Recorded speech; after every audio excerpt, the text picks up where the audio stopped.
హల్లెలూయా. మన ప్రభువును రక్షకుడైన యేసుక్రీస్తు అత్యున్నతమైన ఘనమైన సర్వశక్తి కలిగిన అమూల్యమైన పుణ్యనామంలో ఈ నంబూరులో నిర్మించబడి గత ఏడాది ప్రారంభించబడిన మొదటి వార్షికోత్సవ కూడికలో పాలు పొందిన మీకు అందరికీ నా హృదయపూర్వకమైన వందనాలు. అందరికి వందనాలు. నోళ్ళు ఉన్నాయిగా, నమస్కారానికి ప్రతి నమస్కారం చేయడం తెలుసు అన్నీ తెలిసే పాటించడం కాస్త కష్టమవుతాం. 65వ కీర్తన 4వ వాక్యాన్ని చదువుకుందాం. అందరు మీ పరిశుద్ధ గ్రంథాన్ని తీయండి. 65వ కీర్తన 4వ వాక్యాన్ని చదువుకుందాం. నీ ఆవరణములలో నివసించునట్లు 65వ కీర్తన 4. దావీదు తిన్నగా దేవునితో చెప్తున్నారు. తిన్నగా డైరెక్ట్గా దేవునితో చెప్తున్నారు. ఏమని? నీ ఆవరణములలో నివసించునట్లు దేవా, ఓ దేవా, నీ ఆవరణములలో నివసించున్నట్లు నీవు ఏర్పరచుకొని చేర్చుకొనువాడు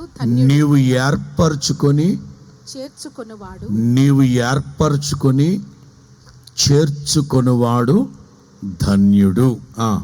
నీ పరిశుద్ధాలయము చేత. ఒకటి, అదిగో నీ పరిశుద్ధ ఆలయము చేత. 2, నీ మందిరములోని మేలుల చేత మేము తృప్తి పొందేదము. హల్లెలూయా. ఎన్నో సందర్భాలు ఈ వాక్యాన్ని మనం చదువుకుంటూ ఉంటాం, వింటూ ఉంటాం. ఇవాళ డ్రామాటిక్గా కొన్ని మాటలు చెప్తాను, శ్రద్ధగా వినండి. ప్రభు మంచి వాతావరణం ఇచ్చారు. ఇవాళ మధ్యాహ్నం 12:30కి బయలుదేరాను నేను మా రాజమండ్రిలో. మలమల మాడిపోయే ఎండ. ఎప్పుడైతే కాస్త గన్నవరం అటు వస్తున్నామో చల్లటి వాతావరణం ఇచ్చారు ప్రభు. దేవునికి స్తోత్రం. మీరు ఎవరో పట్టుదలగా ప్రార్థన చేసినట్టున్నారు. ఇంత ఎండలో కింద కాలిపోద్ది, పైన కాలిపోద్ది ప్రభువా, కాస్త ఈ భూమిని చల్లబరచని ప్రార్థన చేసినట్టున్నారు. అందుకే ప్రభు చల్లబరిచారు. దేవునికి స్తోత్రం. మరొకసారి చదువుదాం. నీ ఆవరణములలో నివసించున్నట్లు నీవు ఏర్పరచుకొని. మన వర్తమానం ఏంటంటే, నీవు ఏర్పరచుకొని చేర్చుకొనువాడు ధన్యుడు. వాళ్ళకి ఎన్ని ఆశీర్వాదాలట? 1, నీ మందిరములోని నీ పరిశుద్ధ ఆలయము చేత. 2, నీ మందిరములోని మేలుల చేత మేము తృప్తి పొందేదము. అలాంటి వాళ్ళం మేము తృప్తి పొందుతాము. జీవము కలిగిన దేవుని వాక్యపు వెలుగులో మనల్ని మనం పరీక్షించుకొని,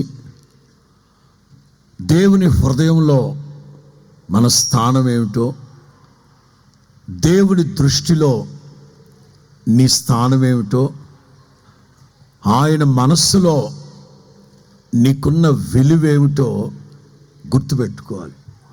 చాలా సందర్భాల్లో అది తెలియక గమ్మున నోరు జారి మాట్లాడినప్పుడు ఎదటోళ్ళు ఏమంటారు తెలుసా?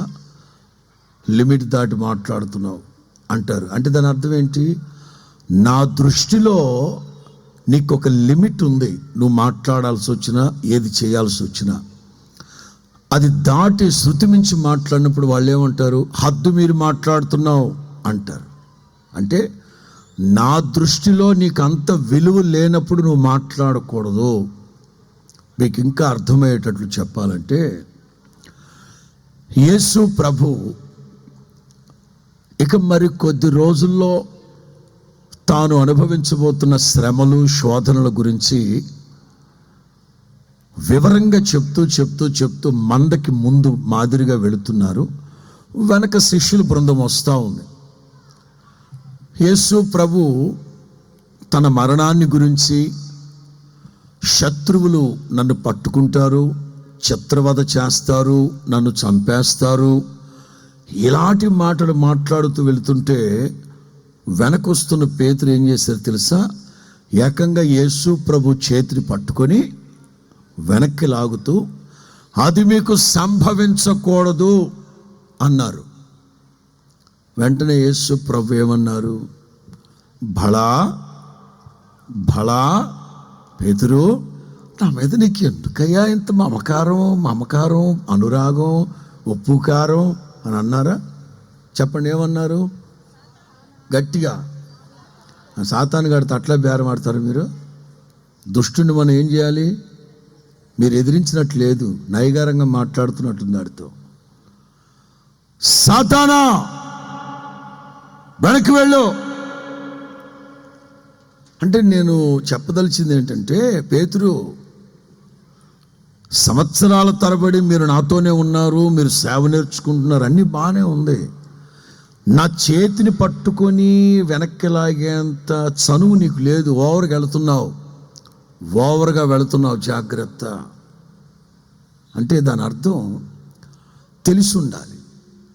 వాక్యపు వెలుగులో మన స్థానం ఏంటో మనం తెలుసుకోవాలి.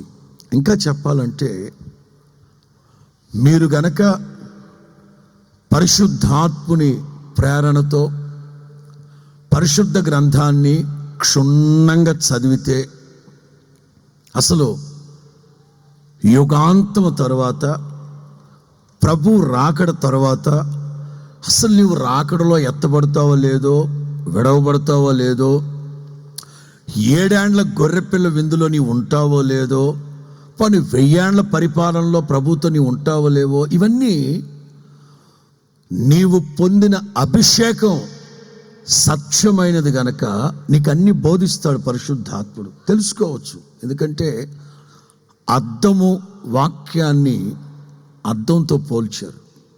అద్దం అబద్ధం చెప్తుందా? అద్దం అబద్ధం చెప్తుందా?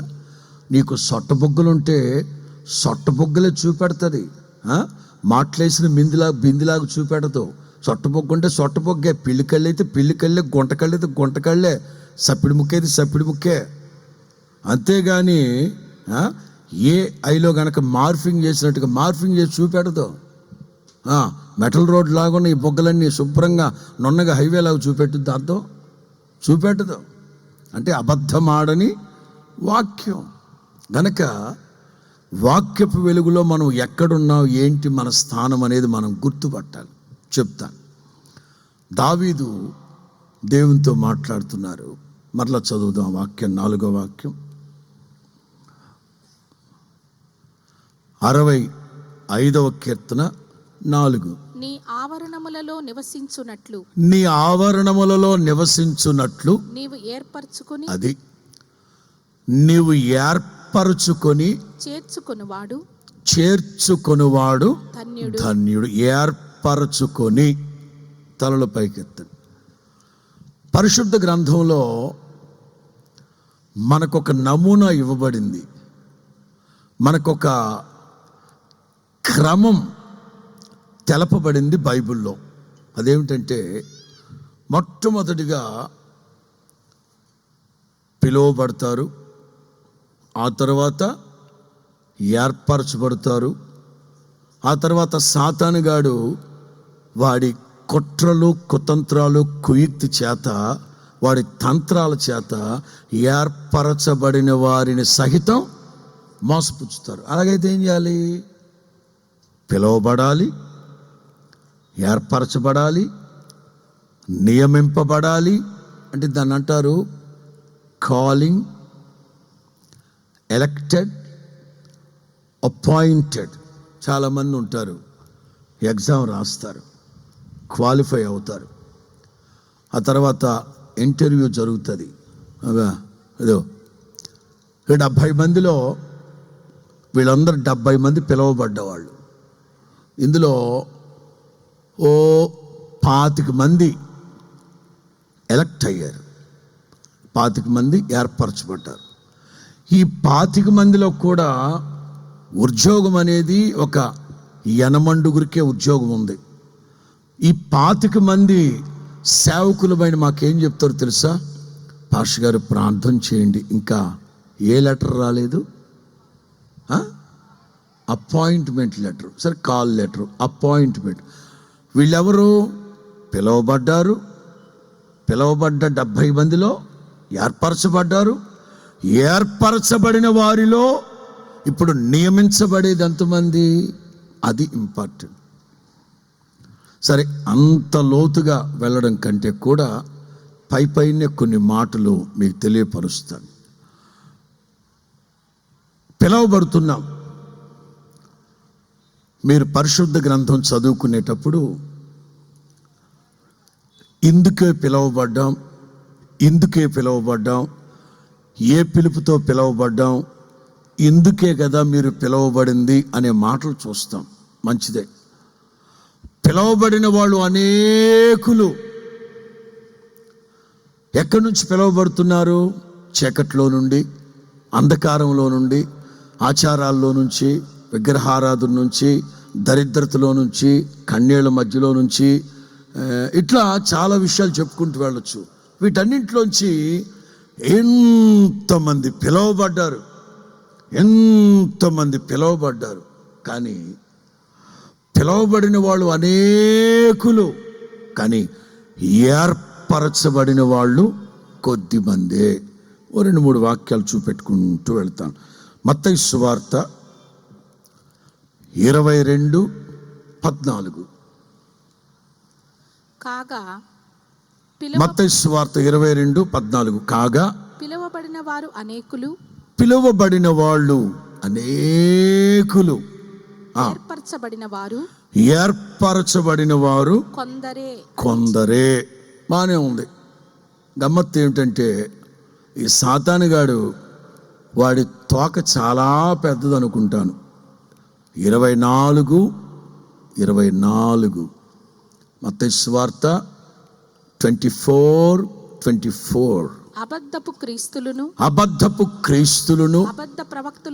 అబద్ధపు ప్రవక్తలను వచ్చి సాధ్యమైతే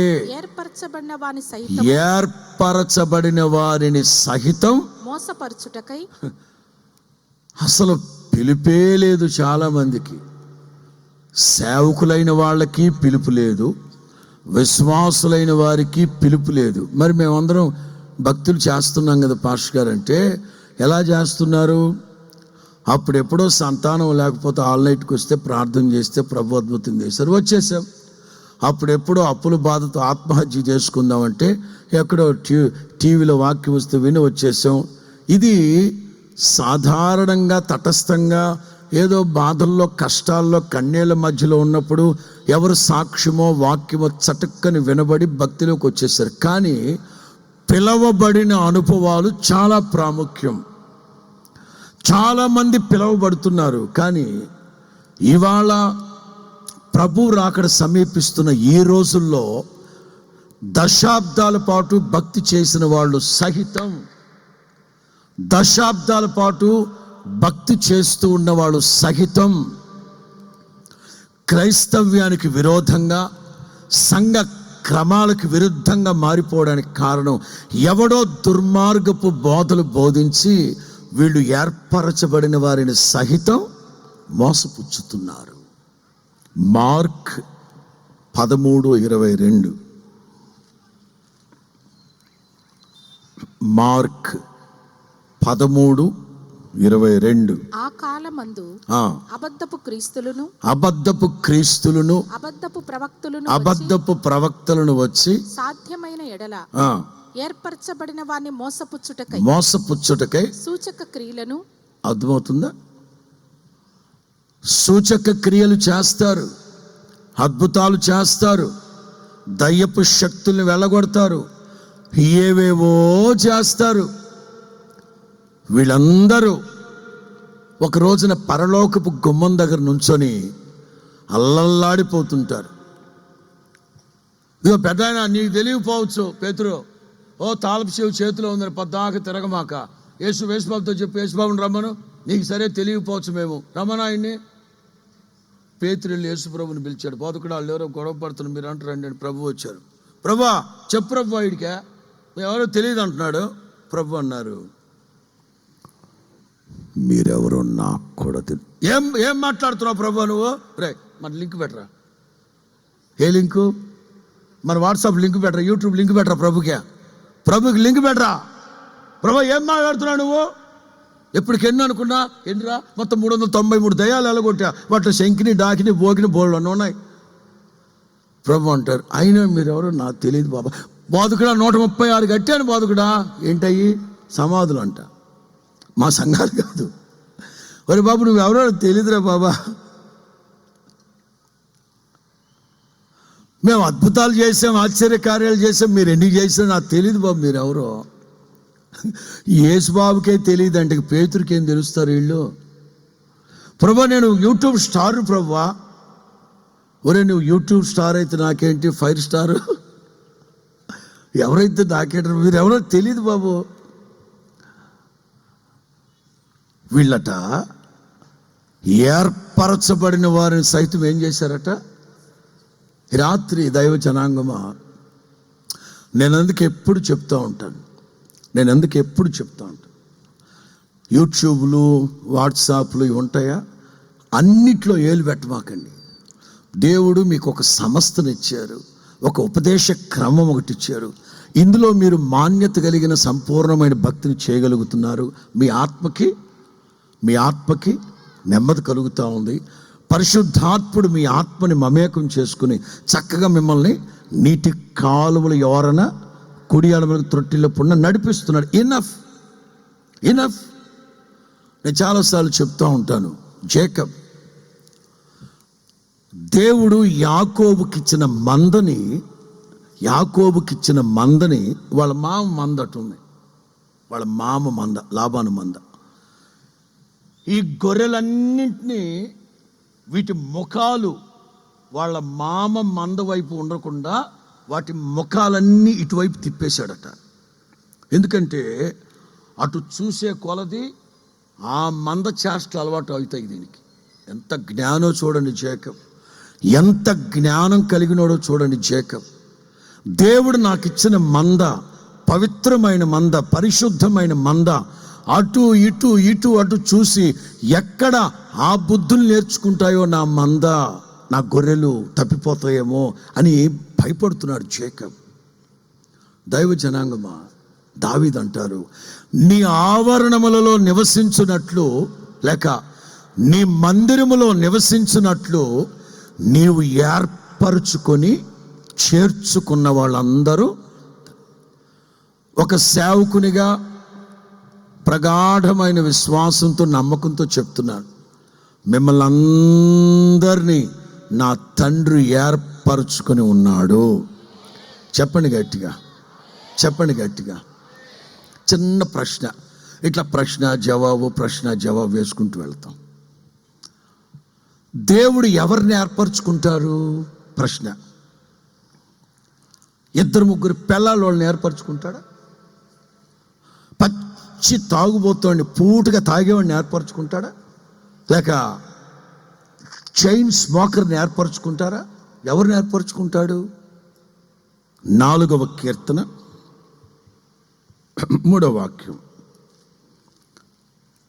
4వ కీర్తన 3వ వాక్యం. యెహోవా తన భక్తులను, ఇట్లా చదవండి, యెహోవా తన కొరకు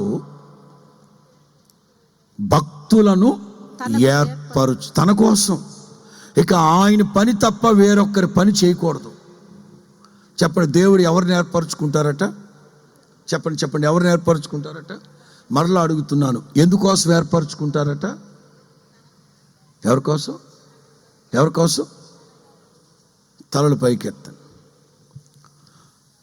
కరోనా టైంలో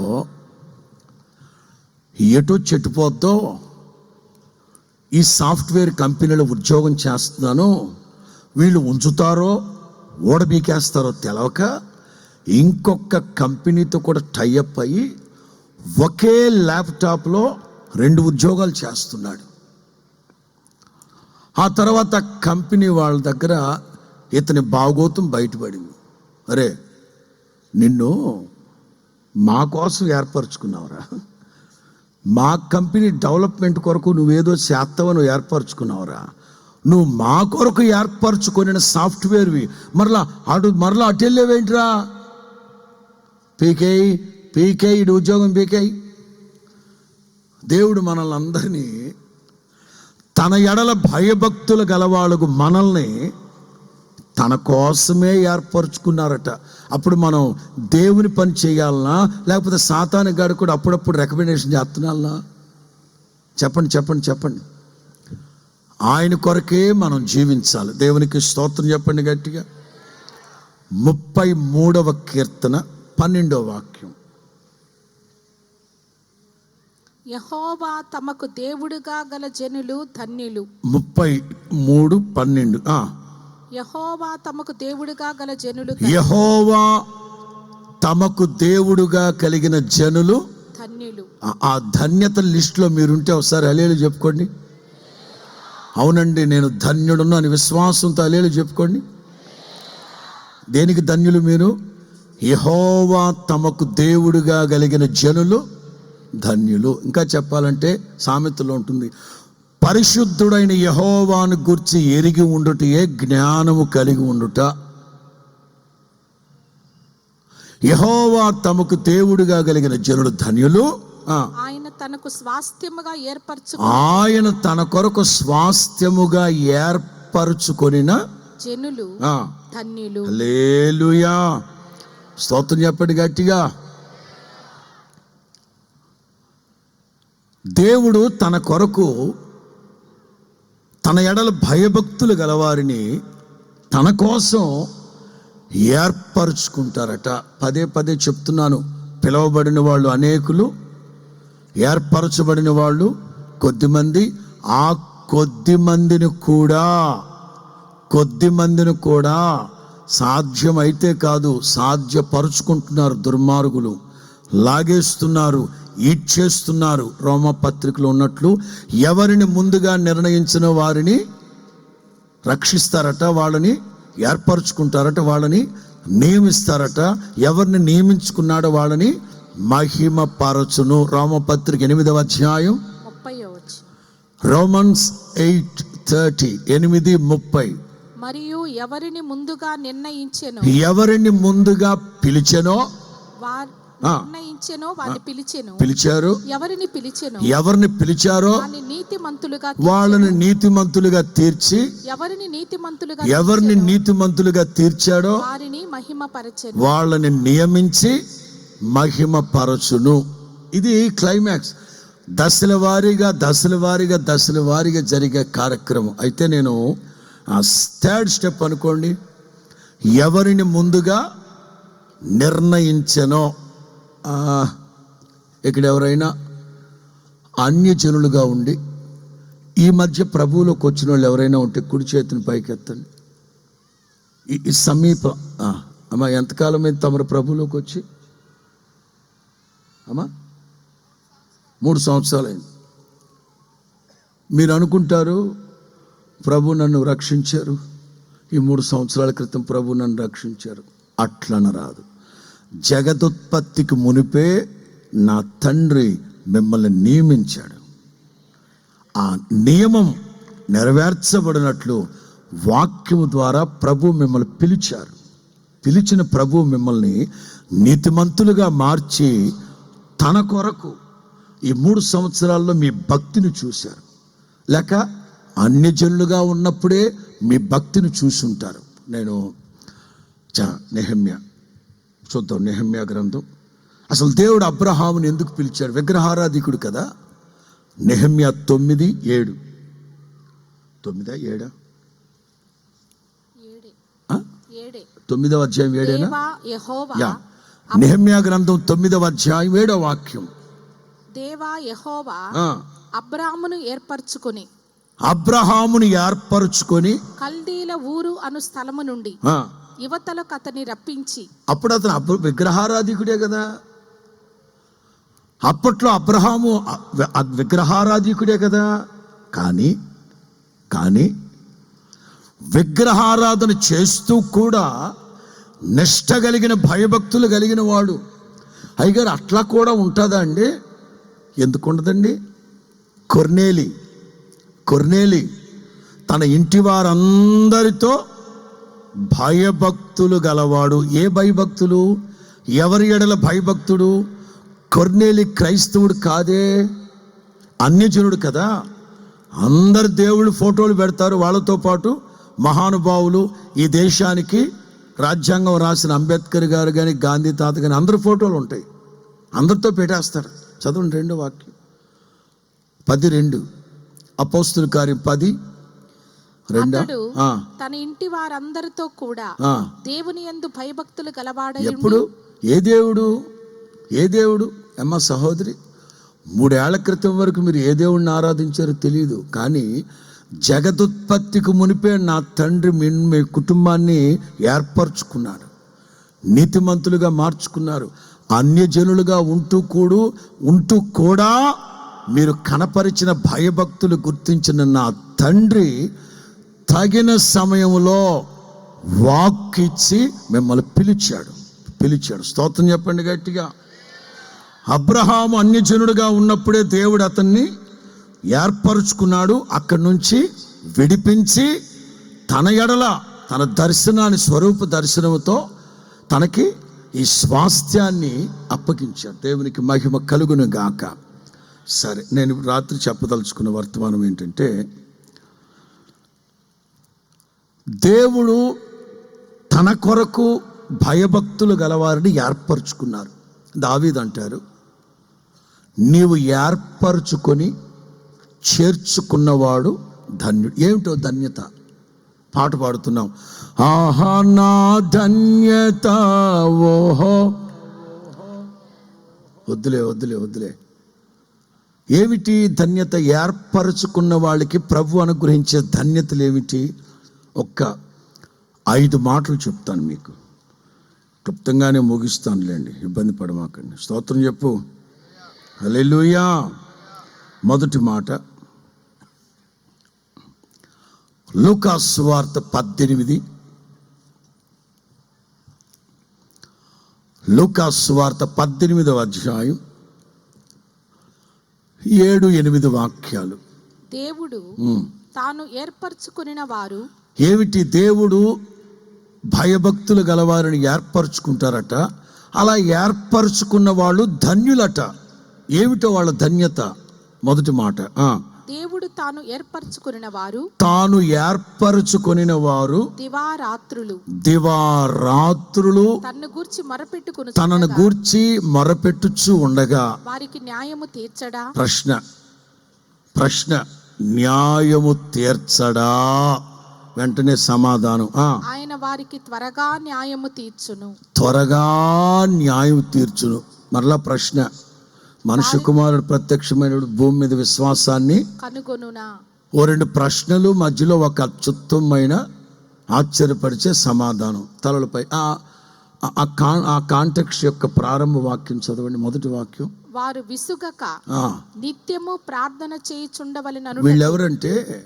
వీళ్ళెవరంటే గుర్తొచ్చినప్పుడో, గుబులు మళ్ళినప్పుడో, ఆపద కలిగినప్పుడో, ఇబ్బంది కలిగినప్పుడు చటుక్కని మరి మోకరించేవాళ్ళు కాదు. వీళ్ళెవరంటే దివారాత్రులు ప్రార్థించేవాళ్ళు, పోరాట పటిమతో జీవించే ప్రజలు.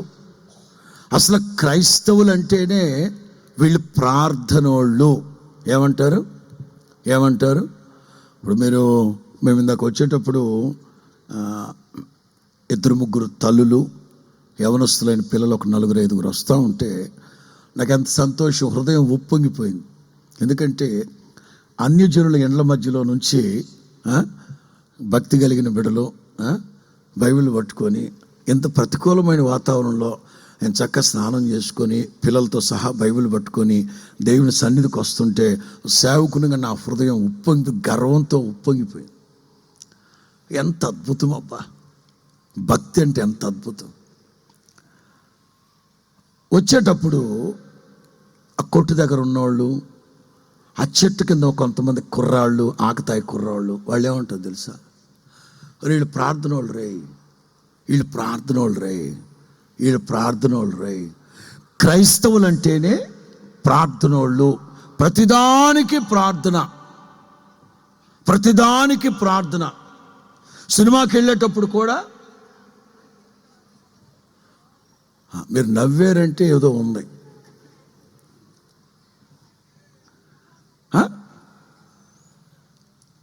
ప్రార్థన వాళ్ళు ప్రతిదానికి ప్రార్థన ప్రార్థన.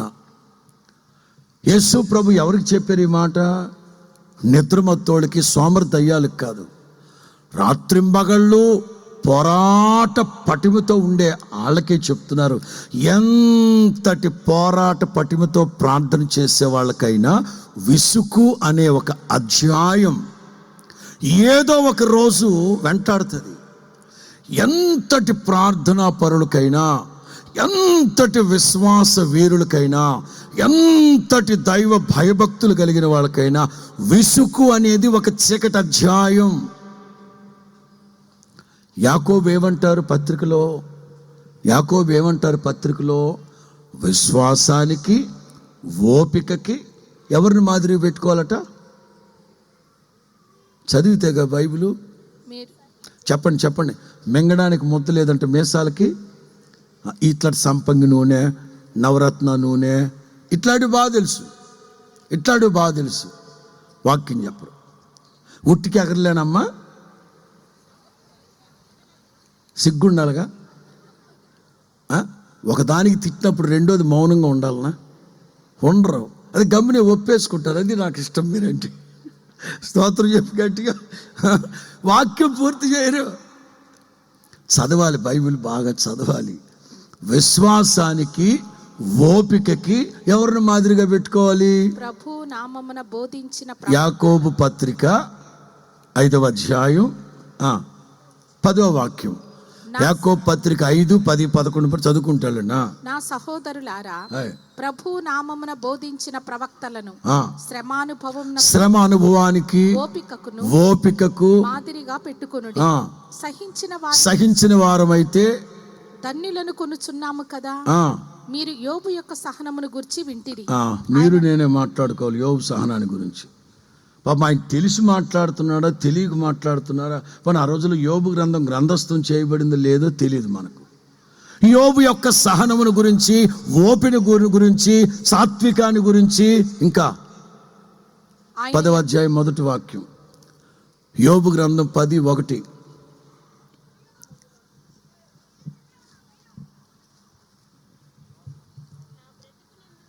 నా బ్రతుకునందు నాకు విసుగు పుట్టినది. మరి ఆయనకు తెలియదు ఆ సంగతి. యాకోబుకి డైరెక్ట్గా యోబే చెప్తాడు, యాదో బతుకు నా బ్రతుకునందు.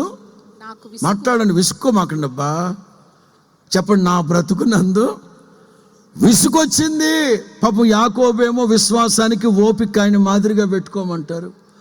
ఎంతటి భక్తులకైనా, ఎంతటి విశ్వాస వీరులకైనా ఏదో ఒక సందర్భంలో ఏమొచ్చుద్ది? విసుగు అనేది ఒక చీకటి అధ్యాయం. ఇంకా చెప్పనా, రోగిష్టోడికి రోషం ఎక్కువ, కోపం ఎక్కువ. ఈ పక్కన కూర్చున్న 3 స్నేహితులు ఏదో ఒకటి వాగుతూ ఉన్నారు, సనుగుతున్నారు. ఒకసారి అంటాడు, సిగ్గు లేకుండా మీరు నా మీద 10 సార్లు సనిగారు. ఏమి లేకుండా అన్ని ఖాతాలు రాస్తున్నాడు యోబు. సిగ్గు లేకుండా మీరు నా మీద 10 సార్లు. ఎక్కడ ఓపిక అంటే ఎంతటి విశ్వాసులకైనా. అందుకే ప్రభు అంటారు, వారు విసుకక నిత్యము ప్రార్థించుచు ఉండాలన్న ఉద్దేశంతో ఆయన వారికి ఈ మాటలు తలలు పైకెత్తాడు. సందేహం లేదు, దూరాన సమీపాన సుదూర ప్రాంతాల్లో నుండి ఎంతమంది అయితే దేవుని మాటలు వింటున్నారో మీరందరూ ప్రారంభ దశలో పిలువబడ్డారు. 2, నా దేవుని చేత మీరందరూ ఏర్పరచబడిన వంశమని నేను ఖచ్చితంగా చెప్పగలను. స్తోత్రం చెప్పు. అయితే మనకున్న ధన్యత ఏమిటి అంటే, వాళ్ళు ఏర్పరచబడిన వాళ్ళు దివారాత్రులు ఆయనకు మొరపెట్టుచూ ఉండగా ఆయనకు వారికి న్యాయము ఖచ్చితంగా త్వరగా గమనించండి. ఆ విధవరాలికి ఓ సమస్య ఉంది. కొడుక చేతగానోడు. ఇక ఆ కొడుకుని పెట్టుకుని ఎంతగానో బాధపడుతుంది ఆ తల్లి.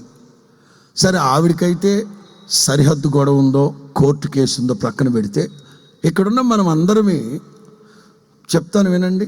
నాకు అస్సలు బాధలు లేవు పాస్టర్ గారు, ఏదో చల్లగాలికి గాలి పోసుకుందామని ఇక్కడికి వచ్చాననేవాళ్ళు అలేలు చెప్పండి.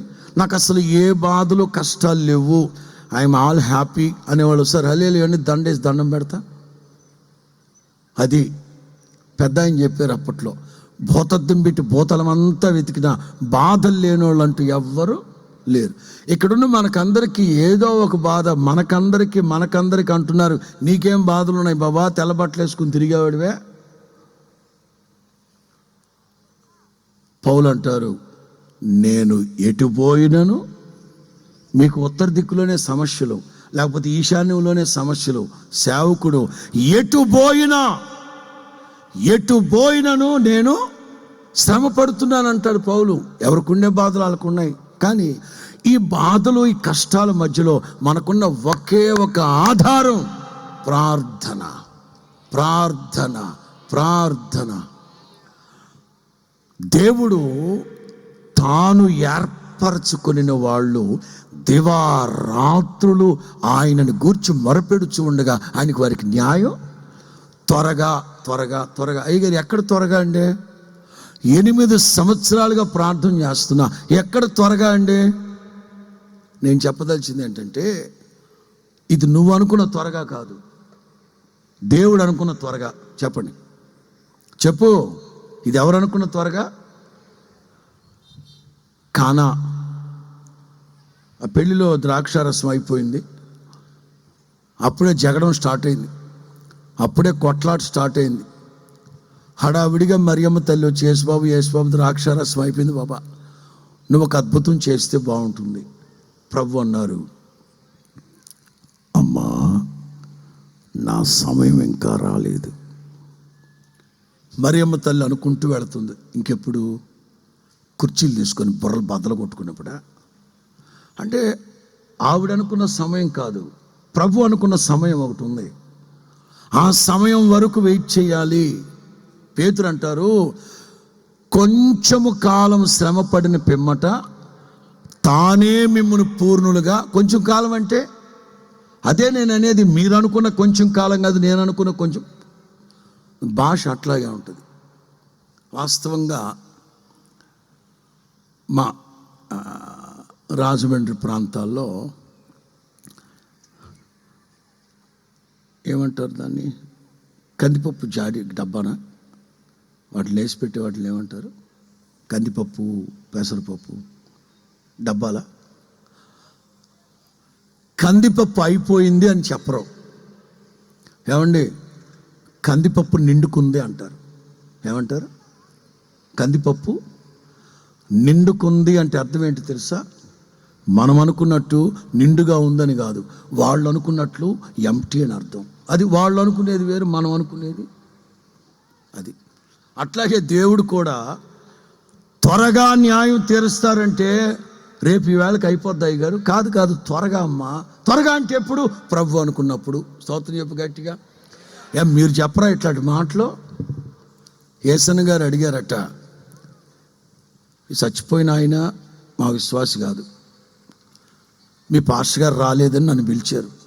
నేను ఉదయం 7ంటికి వచ్చా, చీకటి పడుతుంది, 6 దాటిన తర్వాత సమాధి చేయకూడదు. సాయంత్రం నాకు సభ ఉంది, సమాధి చేసేద్దాం అన్నారట. వాళ్ళు అన్నారట, ఏంటంటే మీకు అంత తొందర, ఆగండి, వాళ్ళు శని రావాలి కరీంనగర్ నుంచే. ఎప్పుడు వచ్చింది ఆవిడ? మేము స్నానాలు చేసేటప్పుడు వచ్చింది. మీరు స్నానాలు ఎప్పుడు చేస్తారు? లాస్ట్ బస్సు వచ్చినప్పుడు. ఓకే, లాస్ట్ బస్సు ఎప్పుడు వచ్చింది? మేము స్నానాలు చేసేటప్పుడు అని చెప్పట్లా? అదేనక్క, మీరు ఎప్పుడు స్నానాలు, ఏం మనిషి ఆయన చెప్తున్నాగా, లాస్ట్ బస్సు వచ్చాకనే తిరకాసు బాటలో ఏది తిన్నగా చెప్పిసావరు మనాళ్ళు. దేవుడు త్వరగా న్యాయం తీరుస్తాడు. త్వరగా అంటే మీరు అనుకున్న త్వరగా కాదు, ఆయన సంకల్పించిన సమయం ఒకటి ఉంది. స్తోత్రం చెప్పు గట్టిగా. తగిన సమయంలో ఖచ్చితంగా మీ కోరికని సిద్ధింప చేయును గాక. మీరు దేవుని చేత ఏర్పరచబడిన సంతతి గనక, మొదటి మాట, మీరు ఎందుకు ధన్యులంటే మీరు పెట్టే ప్రతి మొర, ప్రతి విజ్ఞాపన, ప్రతి ప్రార్థన నా తండ్రి విని మీకు త్వరగా న్యాయం చేయును గాక. సామెతలు 13:12. సామెతల గ్రంథం 13:12 వాక్యం. కోరిక సఫలము కాకుండుట చేత, కోరిక సఫలము కాకుండుట చేత హృదయము నొచ్చును. సిద్ధించిన మనోవాంఛ. కోరిక సఫలము కాకుండుట చేత, కోరిక సఫలము కాకుండుట చేత హృదయము నొచ్చును. హృదయం నొచ్చుకుంటది. సిద్ధించిన మనోవాంఛ, సిద్ధించిన మనోవాంఛ జీవవృక్షము. అక్కడ ఏముండాలంటే, సిద్ధించిన మనోవాంఛ అక్కడ ఏముంటుందంటే, రాసుకోండి, బహుకాలముగా ఏదైతే కోరుకున్నామో, బహుకాలముగా ఏదైతే కోరుకున్నామో, ఒక్కసారిగా అకస్మాత్తుగా అది జరిగితే ఎట్లాంటి సంతోషం ఉంటుందో అంతటి సంతోషాన్ని ప్రభు కలుగు చేయును గాక. 20వ కీర్తన 4-5 వాక్యాలు. నీ కోరికను సిద్ధింపచేసి, 20వ కీర్తన 4-5. నీ కోరికను సిద్ధింపచేసి నీ ఆలోచన యావత్తును, నీ ఆలోచన యావత్తును సఫలపరచును గాక. ఈ మొదటి వార్షికోత్సవ స్తుతి కూడికలో ఒక సేవకునిగా చెప్తున్నాను. ఆయన మందిర ఆవరణంలో నివసించినట్లు ఆయన చేత ఏర్పరచబడిన దైవ జనాంగమా, ఈ రాత్రి మీ హృదయాన్ని కుమ్మరించి, ఏదైతే మీకు మనోవాంఛ బహుకాలముగా కార్యం జరగనందువల్ల మీరు మానసిక సంక్షోభంలో ఉన్నారో, మానసిక సంఘర్షణ చేత బాధపడుతున్నారో, ఈ రాత్రి ప్రార్థించండి. యేసు నామములో ప్రభు మీకు అది కలుగు చేయును గాక. ప్రభు మీ కోరిక సిద్ధింపు చేయును గాక. ప్రభు మీ మనోవాంఛ సఫలపరచును గాక. రెండో మాట, ఏర్పరచుకున్న వాడికి జరిగే అద్భుతమైన రెండో ఆశీర్వాదం. యెషయా గ్రంథం 44, యెషయా గ్రంథం 44 1, 2, 3, 4 వాక్యాలు. అయినను యెషయా గ్రంథం 44 1, 2, 3, 4. నా సేవకుడవగు యాకోబు, నేను ఏర్పరచుకున్న ఇశ్రాయేలు. చెప్పండి, మన వర్తమానం టైటిల్ ఏంటి వాళ్ళ? నీవు ఏర్పరచుకొని చేర్చుకున్నవాడు ధన్య. రెండో పాయింట్, జేకబ్, నేను ఏర్పరచుకొనిన ఇశ్రాయేలు నా బిడ్డ, విను, నిన్ను సృష్టించి గర్భములో నిన్ను నిర్మించి నీకు సహాయము చేయవాడైన యెహోవా ఈలాగు సెలవిచ్చుచున్నాడు. మరలా అదే మాటలు రిపీట్ చేస్తారు చూడండి. నా సేవకుడవగు యాకోబు, నా సేవకుడు అయిన యాకోబు, నేను ఏర్పరచుకున్న యెషూరును, భయపడకుము. దేనికో భయం, ఇది నాకు పాయింట్. నేను ఏర్పరచుకున్న యెషూరును, భయపడొద్దు, భయపడొద్దు, భయపడొద్దు. ఎందుకు భయపడుతున్నావు? తలపైకెత్తను ముందే చెప్తా. ఇప్పుడు జేకబ్, యాకోబు యొక్క భయం ఎవరి గురించి? ఆ తర్వాత మాటలు చదివితే మనకు స్పష్టంగా అర్థమవుద్ది. ఎందుకు? నేను దప్పిగలవాని మీద నీళ్లను, ఎండిన భూమి మీద ప్రవాహ జలములను కుమ్మరించెదను. నీ సంతతి మీద, గదు నీ సంతతి మీద నా ఆత్మను నీ సంతతి మీద నా ఆత్మను కుమ్మరిస్తాను. నీకు పుట్టిన వాళ్ళని నేను ఆశీర్వదిస్తాను. నీటి కాలువల యొద్ద నాటబడిన నిరవంజి చెట్లు ఎదుగునట్లు నీ సంతతి 3 పాయింట్స్. 1, నీ సంతతి మీద నా ఆత్మని, నీకు పుట్టిన వాళ్ళని నేను 3 వాళ్ళు ఎట్లా ఎదుగుతారట? 1 ఆత్మ, 2 ఆశీర్వాదం, 3 ఎదుగుదల. తలల పైకెత్తండి. మీరందరూ నా దేవుని చేత ఏర్పరచబడిన కుటుంబాలు. తల్లిదండ్రులను అడుగుతున్నాను,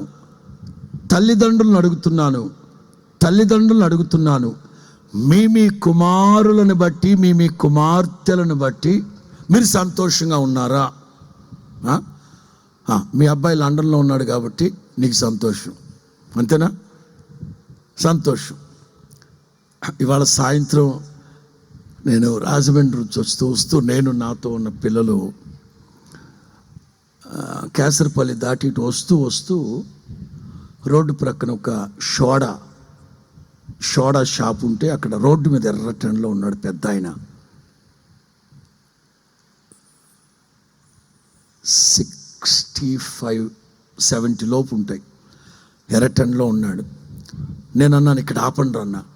ఇక్కడ వదిలేనా, మంచి షాప్కి వెళ్దామన్నా అన్నారు. రెప్పించోడా, ఇట్లాంటి వాళ్ళని డెవలప్ చేద్దాం రా, పేదోడరా అని ఆగి, వాళ్ళు వద్దన్నా సరే వాళ్ళందరికీ ఆ సోడాలు తాగించారు. మేము కూడా తాగితే మొత్తం మీద కారులో గుర్తుపట్టేసి వచ్చాడు.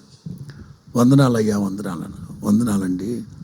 ఎక్కడ అంటే ఈ ఊరు వచ్చి 25 ఏళ్ళు అయింది నేను అన్నారు. గతంలో ఎక్కడ ఉండేవారంటే వేరే ఊరట. ఎలా ఉన్నారు, ఎంతమంది పిల్లలంటే ఒకే కొడుకండి, సొంతలు కట్టుకోవాలి, ప్రార్థన చేయండి అన్నాడు. దేవుడు ఆశీర్వదిస్తానులే అంటే దేవుడు ఆశీర్వదించారండి. కానీ ఏం చెప్పమంటారు, ఏమైంది అన్న. ఉన్న మంచి ఫ్లాటు 12 సెంట్లు, ఒక ప్రైమ్ ఏరియాలో ఉన్న 12 సెంట్లు అమ్మి, కొడుకు లండన్లో చదువుతానంటే ఇచ్చి పంపించేశాడట. 9 నెలలు ఏదో చదివినట్లు వెలగబెట్టేసి నాకు చదవనని చెప్పి వచ్చేసాడట. చెప్పుకోకనే అంటే కుమిలిపోతూ అంటే తల్లిదండ్రులు పిల్లలు అక్కడున్నారు ఇక్కడున్నారు ఏదో చేస్తున్నారు అనుకోవడం తప్ప సంతోషంగా ఉండగలుగుతున్నారా? ఈ రాత్రి నేను అడుగుతున్నాను, దూరాన సమీపాన దూర ప్రాంతాల్లో ఎంతమంది అయితే దేవుని మాటలు వింటున్నారో మీకు చెప్తాను. సిక్లగు అనే చోట జరిగిన సంభవంలో మనం చదువుతాం, తమ కుమారులను బట్టి తమ కుమార్తెలను బట్టి తల్లిదండ్రుల హృదయం విసిగిపోయింది. కాకపోతే శత్రువులు వాళ్ళని తీసుకెళ్ళిపోయారు కనుక కృంగిపోయి. ఇవాళ శత్రువులంటే పాకిస్తానోడో ఆఫ్ఘనిస్తాడో వాడో కాదు, కానీ సాతాను చేతిలో పడిపోయారు పిల్లలు, సాతాను చేతిలో పడిపోయారు యవన బిడలు. ఏ తల్లిదండ్రులు తమ పిల్లలను బట్టి కుమార్తెలను బట్టి జేకబ్ బాయ్, అబ్బాయి కాదులే, ఓ జేకబో, ఏమిటయ్యా నీ భయం, ఏమిటయ్యా నీ బాధ, ఏమిటయ్యా నీ దిగులు, ఏం చేద్దామండి? ఒక్కగానొక్క కూతురు దేనా చెప్తే మాట వినేటట్లుందయ్యా. అది ఏం చెప్పావు నువ్వు? ఫ్యాషన్ షోకి వెళ్తానంది. వద్దు నాన్న అని చెప్పి, ముసలాడు నువ్వేంట్రా చెప్పాను అంది. అవును అంతే మరి. ఎంతమంది వెళ్ళారు ఫ్యాషన్ షోకి? సరే సేవకురాలు చెప్పండి, దేనా ఎక్కడికి వెళ్ళింది? వాళ్ళ వస్త్రాలు చూడడానికి ఫ్యాషన్ షోకి వెళ్ళింది. ఏం చూస్తావు వాళ్ళని? వాళ్ళు లోకస్తులు ఏం చూడడానికి వెళ్తావు? కన్న తండ్రి ఒక్కదానివే వెళ్ళొద్దమ్మా, అన్నగాళ్ళని తీసుకెళ్ళమ్మా అని చెప్పినా వినదు. ఒక్కగానొక్క కూతురు, గారాబం ఎక్కువ, నెత్తి మీద పెట్టి పెంచారు. మరి ఏం చేద్దాం? విని చచ్చుద్దా? ఆ అమ్మాయికి తోబుట్టువులు షిమ్యోను, లేవి. మా చెల్లికి ఎంత అన్యాయం జరిగితే ముసలాడా దాన్ని ఆడికి ఇచ్చేస్తా ఉంటారు. ముసలాడా అని రాత్రికి వెళ్ళి ఊరి మీద పడ్డారు. కుర్రాళ్ళందరినీ నరికి పోగులేసి వాగులు వేసి పడేశారు. యాకోబు అంటారు, ఈ షెకెము సుక్కోతు ఈ జంట నగరాల్లో నా సాక్ష్యాన్ని మీరు, తెలుగులో అసహ్యునిగా, ఇన్ ఇంగ్లీష్ స్టింక్, కంపు కొట్టేటట్లు చేశారా. దైవజనాంగమా, తల్లిదండ్రులుగా మీరందరూ ఏర్పరచబడిన వాళ్ళు. బట్ మీ సంతతిని బట్టి దేవుడు అంటారు, జేకబ్, ఇశ్రాయేలు, నిన్ను నేను ఏర్పరచుకున్నాను గనక భయపడద్దు, దిగులు పడద్దు, కంగారు పడమాకు, ఆందోళన చెందొద్దు బాబా, తగిన సమయంలో నేను కార్యాలు చేస్తాను. నీ పిల్లలందరినీ, ఒకటి నీ సంతతి మీద నా ఆత్మని, తల్లిదండ్రులారా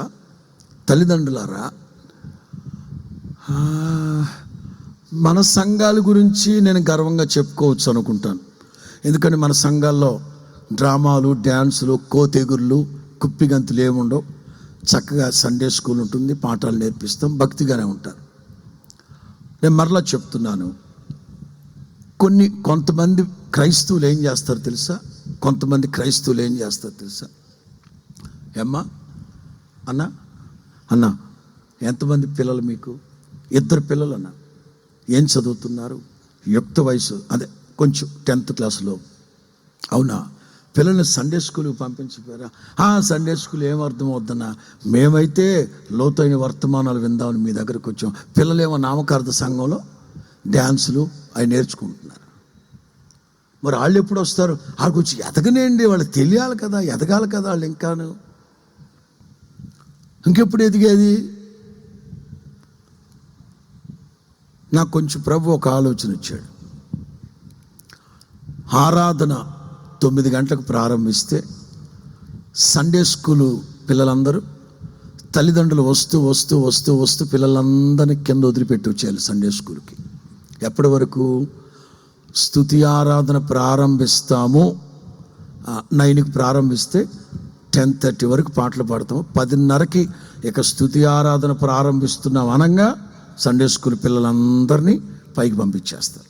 ఆ సండే స్కూల్ పిల్లలు వచ్చి వాళ్ళ అమ్మ ఎక్కడుంది, వాళ్ళ నాన్న ఎక్కడున్నాడు వెతుక్కుని వాళ్ళ నా తల్లిదండ్రులు సెటిల్ అయిపోతారు. స్తుతి ఆరాధన అయిన తర్వాత కూర్చుంటారు, వాక్యం చక్కగా రాస్తారు. కొంతమంది చెప్పేవాళ్ళు, మెసేజ్ అప్పుడు ఈ చిన్నపిల్లలు డిస్టర్బెన్స్గా ఉంటుందండి, చిన్నపిల్లల్ని కిందకు పంపించేయండి మెసేజ్ అప్పుడు. లేదే, నా వర్తమానాలు వినండి మీరు యూట్యూబ్లో. అయ్యారు మీరు స్టూడియోలో కూర్చొని చెప్పారా ప్రసంగం అంటారు. ఎందుకంటే పిన్ డ్రాప్ సైలెంట్. పైగా పిల్లలందరూ డైరీలు రాస్తానే ఉంటారు. వాళ్ళకి ఏం అర్థమై సచ్చిందో తెలియదు, రాస్తానే ఉంటారు. ఒకళ్ళిద్దరు అన్నారు, పాష్ గారు పిల్లలు కదా, ఇంకో 10 ఏళ్ల తర్వాత వాళ్ళకి మీ వర్తమానాలు అర్థమవుతాయి. ఇంకో 10 ఏళ్ల తర్వాత, నేనన్నాను 10 ఏళ్ల తర్వాత నేను ఉంటానో ఉండను, రైట్? 2, 10 ఏళ్ల తర్వాత నాకులాగా చెప్పగలిగిన సేవకుడు వీళ్ళకి దొరకడో. చేత బాలుడు నడవలసిన త్రోవని వాళ్ళు బాలుడై ఉండగానే నేర్పించాలి. ఇవాళ తల్లిదండ్రులు మొక్కైపోయిన తర్వాత మోకేసి వంచుతాం అంటే ఎలా వంగుద్ది?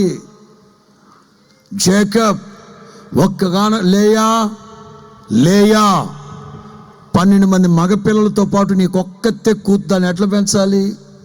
ఒక్కగానొక్క ఆడపిల్లని ఎట్లా పెంచాలి? జేకబ్ నీ భయం ఏంటి, నీ బాధ ఏమిటి? అదే పిల్లలు ఏమైపోతారనండి. చూడండి, దేవుడు చెప్పడం కూడా, ఎదుగుతారు, ఆశీర్వదిస్తాను, ఆ తర్వాత ఆత్మాభిషేకం కాదు, రివర్స్ అవుద్ది. మనమైతే వాక్యం ఏముంది? నీ ఆత్మ వర్ధిల్లుచు ఉన్న ప్రకారం అన్ని విషయాలు. మనం ఏం చెప్తాం? అయ్యగారు ఆత్మదే ఉందండి, ఉరికాడ మోకరించి అలా అంటే అలా అంటే వాక్యం అంటుంది మొదట మీ ఆత్మ వర్ధిల్లాలి, ఆ తర్వాత మిగతా విషయాలు. తల్లిదండ్రులకి ఒక సేవకునిగా చెప్తున్నాను, ఇవాళ మీ హృదయాన్ని నీళ్లు కుమ్మరించినట్లుగా కుమ్మరించండి. ఏ కుమారుని గురించి, ఏ కుమార్తెని గురించి, ఏ మనవడి గురించి, ఏ మనవరాల గురించి మీరు బాధపడుతున్నారో ఈ రాత్రి ఈ మందిర ఆవరణములో ఆయన మిమ్మల్ని ఏర్పరచుకొని చేర్చుకున్నాడు గనక నిశ్చయముగా పరిశుద్ధాలయములోని మేలుల చేత, మందిరములోని మేలుల చేత మిమ్మల్ని తృప్తిపరుస్తాడు. ఏమిటా మేలు అంటే, మీ సంతతి మీద నా తండ్రి ఆత్మ కుమ్మరించును గాక. 2, నీకు పుట్టిన సంతతిని నేను ఆశీర్వదిస్తాను. మీ పిల్లల్ని నేను ఆశీర్వదిస్తాను. యవనస్తులైన పిల్లలు ఆశీర్వాదకరంగా ఉన్నారా? మీరు ఏర్పరచబడ్డారు, నేను కాదనట్లేదు, మీరు ఏర్పరచబడ్డారు.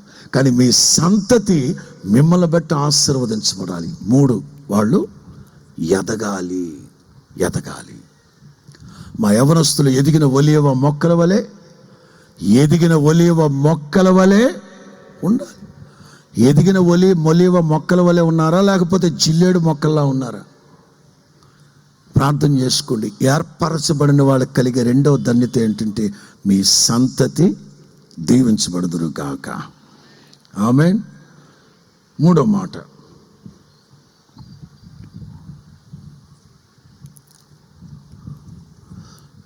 దేవుని చేత ఏర్పరచబడిన వాళ్ళు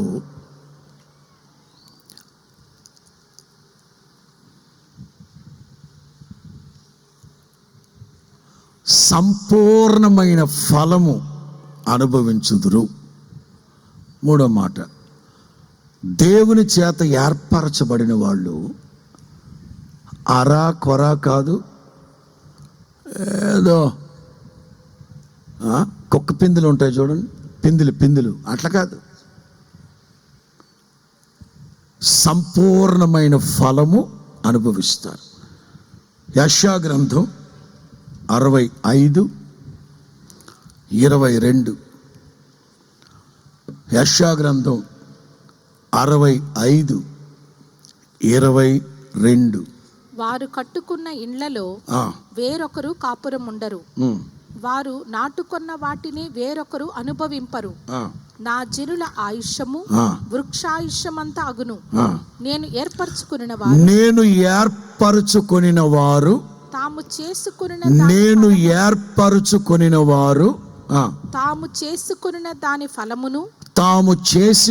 దాని ఫలమును పూర్తిగా అనుభవింతురు. ఒక మాటలో చెప్పాలంటే, సంపూర్ణమైన ఫలము అనుభవించుదురు. దేవునికి స్తోత్రం చెప్పండి గట్టిగా. గత 10 రోజులుగా అనేకమైన వర్తమానాల్లో సందర్భానుసారంగా ఈ మాటలు చెప్తా వస్తున్నాను. బోయజు రూతును చూస్తూ అంటారు, ఇశ్రాయేలు దేవుడైన యెహోవా నీకు సంపూర్ణమైన బహుమానం.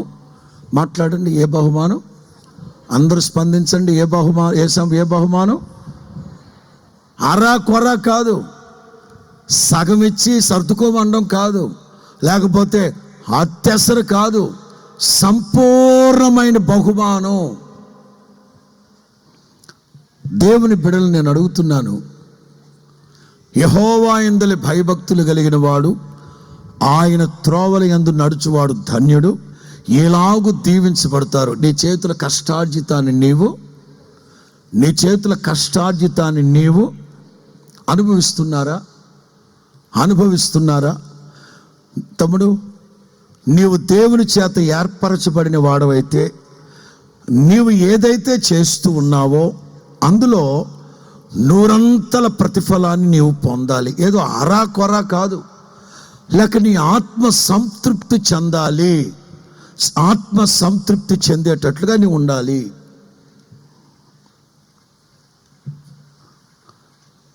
ఎవరైనా సరే అరా కొరగా దీవించబడాలని చేస్తాడా? ఇది అకాల వర్షాలు పడే సమయం. ఇది అకాల వర్షాలు. వాస్తవంగా మన ఆంధ్ర రాష్ట్రానికి తొలకరెప్పుడు, ఏరువాకెప్పుడు? మేము రాజధాని ప్రాంతంలో ఉన్నాం పాస్టర్ గారు, పొలాల గురించి మమ్మల్ని అడిగితే ఎలా అంటారా? జూన్ మొదటి వారం కదా తొలకరి ఏరువాక, మనకు తొలకరి వర్షాలు పడేటప్పుడు, దుక్కి దున్నేటప్పుడు, నారు నాటేటప్పుడు, విత్తనాలు విత్తేటప్పుడు, అప్పుడే రైతు ఏమనుకుంటాడు? రైతు ఏమని విత్తుతాడు? గత సంవత్సరం 40 బస్తాలు పడ్డాయి, యేసు నామములో ఈ దఫా 30 పడుతాయో 20 పడతారు, పానే నాశనం అయిపోయి దీని దుంప దగ్గర పానే అన్నట్లుగా విత్తుతాడా? చుంచెలుకుల్లాగా అనకూడదు. నోళ్ళు ఇచ్చాడుగా దేవుడు, మాట్లాడండి. అలా విత్తాడు. ఏమని విత్తుతాడు? దుక్కి దున్నేటప్పుడే కానీ, నారు నాటేటప్పుడే కానీ, నీరు పోసేటప్పుడే కానీ, ఎరువు వేసేటప్పుడు కానీ, విత్తనాలు చల్లేటప్పుడే కానీ నిరీక్షణతో. గత సంవత్సరం 40 బస్తాలు పండింది, ఏడాది ఈ వ్యవసాయ సంవత్సరంలో 45 నుంచి 50 బస్తాలు పండుతాయి అని నమ్మకము, నిరీక్షణతో విత్తుతాడు. అలాగే మనం చేసేటప్పుడు, మీరు చేసేటప్పుడు కూడా అలాగే విత్తాలి. సాయంకాలం 2-2:30 గంటలు ప్రార్థన చేసుకుంటూ, వర్తమానాన్ని రెఫర్ చేసుకుంటూ, ప్రార్థన చేసుకుంటూ వచ్చా. ప్రభువా, ఈ రాత్రి వాక్యం విత్తబోతున్నాను. మా సేవకులు ప్రార్థన చేసేటప్పుడు ప్రార్థన చేస్తున్నా, ప్రభువా ఈ వాక్యం అనేకులలో మీరు ఫలింపచేయండి ప్రభువా. అనేకులేంటి?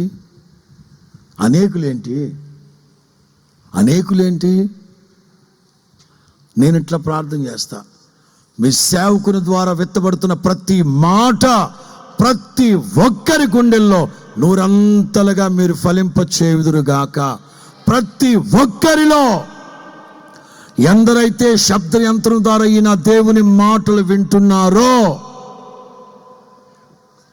సాంకేతిక పరిజ్ఞానం ద్వారా ఆకాశము కింద ఎన్ని దేశాల్లో నా దేవుని మాట్లాడు, ప్రతి ఒక్కరిలో 100 ఫలించాలనే విత్తుతా. ఆడవాళ్ళకు మాత్రమే, మగాళ్ళకు మాత్రమే, అది ముందు కూర్చున్న వాళ్ళకు మాత్రమే, వెనక కూర్చున్న వాళ్ళు ఎడిసెత్తే నాకేంది? కాదే 100. మళ్ళా చదవండి ఆ ఒక్కలై. నేను ఏర్పరచుకున్న వారు తాము చేసుకున్న దాని ఫలమును పూర్తిగా సంపూర్ణముగా. మనకు బాగా తెలుసు ఇస్సాకు. మనకు రోల్ మోడల్ ఎవరు? వాళ్ళే. లేదు, అప్డేటెడ్గా మన కళ్ళ ముందు ఎదిగిన చాలామంది ఉంటారు, పెద్ద గొప్పోళ్ళు. వాళ్ళందరూ నీతి నిజాయితీగా ఎదిగారండి. అమ్మ నీకు తెలుసా? నీతి నిజాయితీగా ఎదిగారు వాళ్ళందరూ. కాదు, ఆడిని చంపి, వీడిని చంపి, వాడిని చంపి, ఈడిని చంపి, ఆ కొంప కూల్చి, ఈ కొంప కూల్చి, ఆ విధవరాల స్థలం దొబ్బేసి, ఆ పేదవాడు స్థలం దొబ్బేసి, అందరు దొబ్బే దుర్మార్గులే. ఎవరి గురించి చెప్తాం నీతిగా నిజాయితీగా ఎదిగాడని? ఏం శాఖరం? ఎవరి గురించి చెప్తాం? చెప్పలేము. అందుకే ఇస్సాకే పో. ఆడెవడైనా సరే. ప్రియులారా, ట్రంప్ గురించి మీకు తెలుసా? ఎంత నీతిపరుడో, ఎంత సొంత లేదు. ఏ పోస లేదు. వాళ్ళ గురించి మనం ఎక్కడ మాట్లాడతాం? బైబిలే మనకు అండ్ శాంపిల్. ఇస్సాకు వలస వెళ్ళిపోదాం అనుకున్నాడు. ఏం వెళ్ళిపోదాం అనుకున్నాడు? వలస వెళ్ళిపోదాం అనుకున్న వాడి దగ్గర 10,000 ఉంటుందమ్మా రోజమ్మ. 10,000 ఉంటాయా?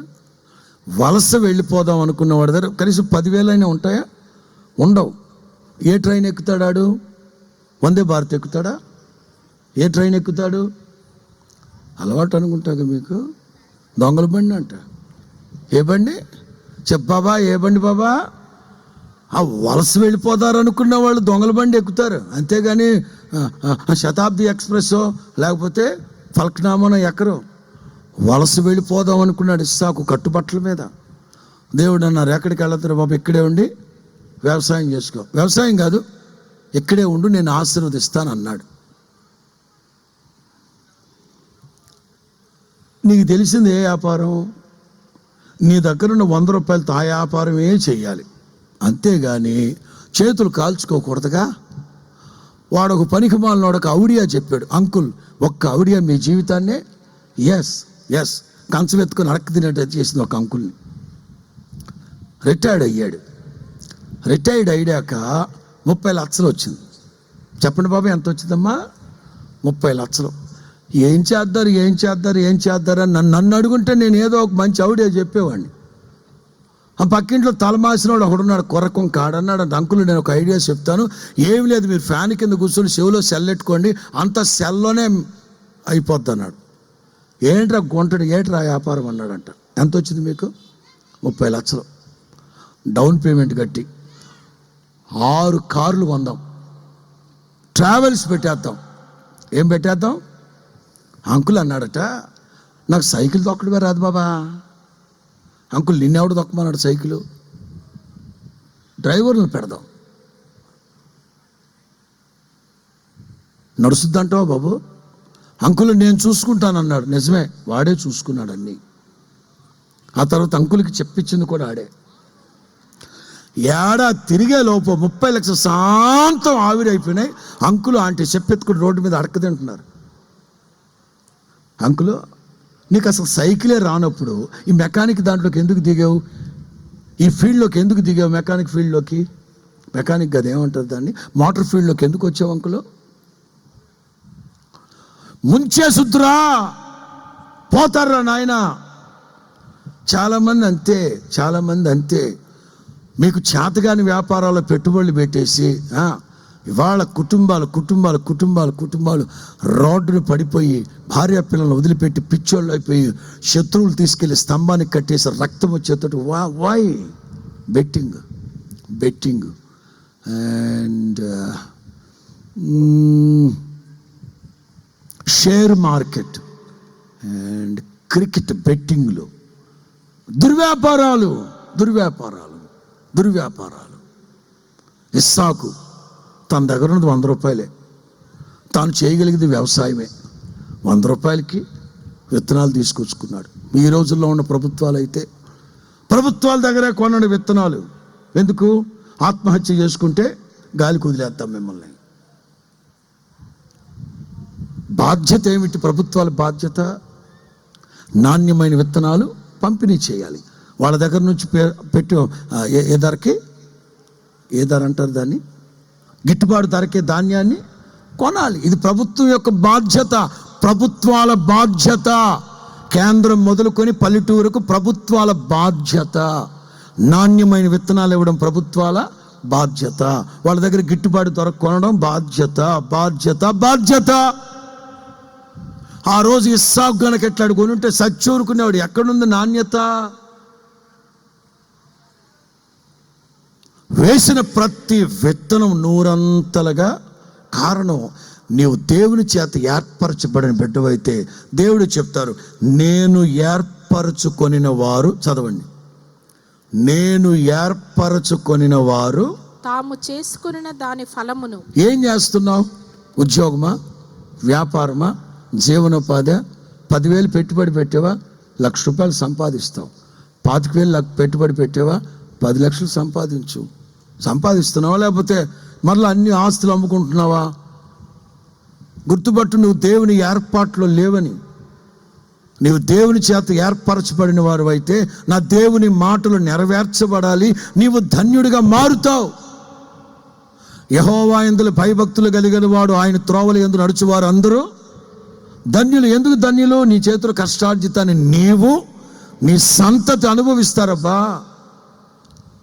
అప్పులు పాలవ్వు, వడ్డీలు పాలవ్వు, ఆస్తులు అమ్ముకునే దశకు వెళ్ళవు.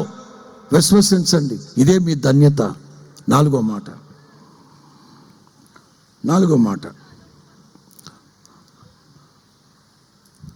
రోమాపత్రిక 8:33. రోమాపత్రిక 8:33. దేవుని చేత ఏర్పరచబడిన వారి మీద నేరము మోపువాడెవడు? దేవుని చేత ఏర్పరచబడిన వారి మీద నేరము మోపువాడెవడు? నీతిమంతులుగా తీర్చువాడు దేవుడు. నేనన్నా నేరము మోపువాడు ఎవడు? నా మాటగా చెప్పను. మోపిన వాళ్ళు ఏమన్నా బాగుపడతారా? అది నేరము మోపువాడు ఎవడు? ఎవడు? బలిసినోడు, ఎవడు? బలిపెక్కినోడు, ఎవడు? బరి తెగించినోడు, ఎవడు? భ్రష్టుడు ఉన్నారు. దేవుని చేత ఏర్పరచబడిన వాడి మీద నేరము మోపువాడు ఉన్నారు. అయితే వాళ్ళు నేరాలు మోపుతా ఉంటే, నేరాలు మోస్తూ సేవకులైతే, ఆత్మీయులైతే, దైవ జనాంగం అయితే, ఏర్పరచబడిన సంతతి మౌనంగానే ఉంటారు. కానీ యుద్ధం ఎవరిది? మీరే చేస్తారా? మీరే చేసేస్తారా? ప్రభువుకి ఛాన్స్ ఎవరా? యుద్ధం ఎవరిది? అలాంటప్పుడు మీరు చీపురెత్తికి వెళ్ళకూడదు. అలాంటప్పుడు మీరు రోకలు ఎత్తుకెళ్ళకూడదు. అలాంటప్పుడు మీరు తలుపు సాట కుక్కను కొట్టే కర్ర ఎత్తుకెళ్ళకూడదు. యుద్ధం ఎవరిది? దేవుడు. నేను ఏర్పరచుకొని వాడి మీద నేరం మోపేవాడు ఎవడు? ఓకే, నేరం మోపాడు. ఆ నేరస్థాపన ఇది నేరం కాదు, కానీ అభియోగాలు, అభియోగాలు మోపుతున్నారు. దీన్నే మన భాషలో చెప్పాలంటే గుడ్డగాల్చి మీద వేస్తున్నారు. బురద తీసుకొని మన మీద చల్లేస్తున్నారు. సరే, ఇది ఎంతకాలం దేవుడు సహిస్తారు?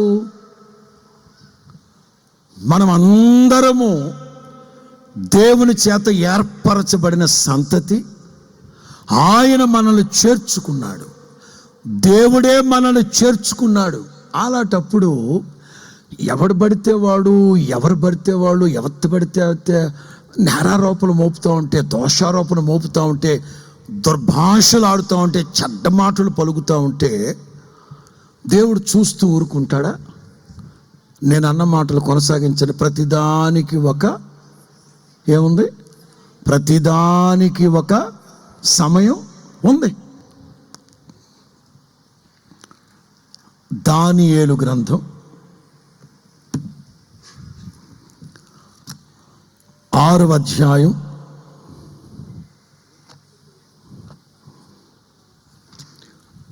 'ఎందుకో మరి ప్రతిరోజు ఈ సబ్జెక్ట్ వస్తానే ఉంటుంది. ఎందుకో మరి.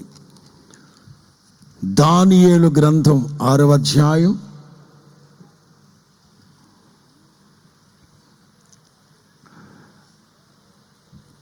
4 నుంచి. దానియేలు గ్రంథం 6వ అధ్యాయం 4 నుంచి. అందుక ప్రధానులు అధిపతులు రాజ్య పాలన విషయం మామూలు కాదు. దానియేలు మీద ఏదైనా ఒక నింద మోపవలెనని నేరస్థాపన చేయాలని ఉండి తగిన హేతువు కనిపెడుచూ ఉన్నారు. దానియేలు నమ్మకస్తుడై ఏ నేరం అదే మనం ఇందాక చదువుకున్న రోమాలో, దేవుడు చేత ఏర్పరచబడిన వారి మీద నేరము మోపువాడు. వీళ్ళు ఏం చేస్తారంట?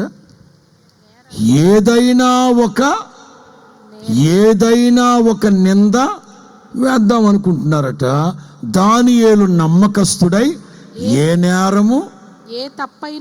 నేరము చేయకపోయేసరికి సర్టిఫికేట్ విషయం వచ్చింది. ఇప్పుడు తల్లపైకి ఎత్తు.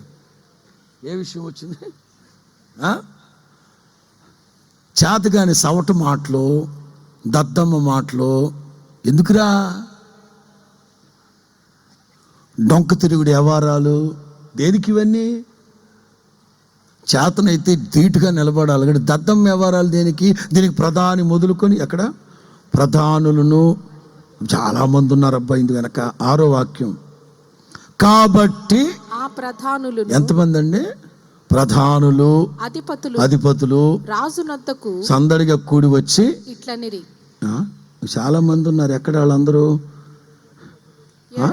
7వ వాక్యం చూడు. 7వ వాక్యం. ప్రధానులు, సేనాధిపతులు, అధిపతులు, మంత్రులు, సంస్థానాధిపతి అందరూ అబ్బా ఇదో పెద్ద ముఠ.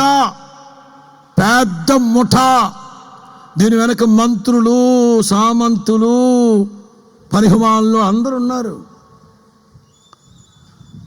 నేరం మోపుదాం, నేరం మోపుదాం, నేరం మోపుదాం.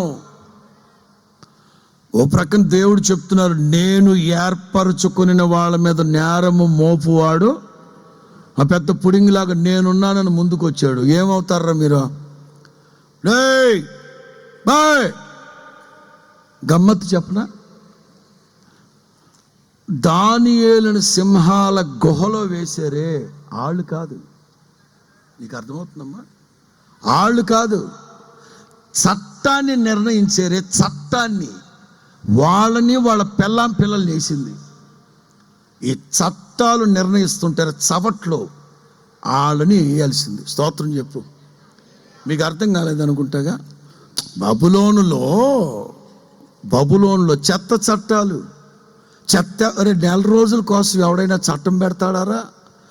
నెల రోజుల కోసం ఎవడైనా చట్టాన్ని రూపిస్తాడారా? ఆ ఒక్కడిని నాశనం చేయడం కోసం ఏం చట్టాలు రా ఇవే? ఆ ఒక్కడి జీవితాన్ని నాశనం చేయడానికి ఏమి చట్టాలు రా ఇవే? అర్థమవుతుందా మీకు? దరిద్రపు వ్యవహారాలు కాక ఇంకేంటి చెప్పండి. 22వ వాక్యం. నేను నా దేవుని దృష్టికి, దానియేలు అంటారు, నేను నా దేవుని దృష్టికి నిర్దోషినిగా కనబడి, నేను నా దేవుని దృష్టికి నిర్దోషిగా కనబడ్డాను గనక ఆయన తన దూతను పంపి, ఆయన తన దూతను పంపించి సింహములు నాకు ఏ హాని చేయకుండా వాటి నోళ్లు మూయించెను. స్తోత్రం చెప్పు గట్టిగా, స్తోత్రం చెప్పు గట్టిగా. యెషయా గ్రంథం 54:17 వాక్యం. యెషయా గ్రంథం 54:17 వాక్యం. నీకు విరోధముగా రూపింపబడిన ఏ ఆయుధమును వర్ధిల్లదు, నీకు విరోధముగా రూపించబడిన ఏ ఆయుధము వర్ధిల్లదు.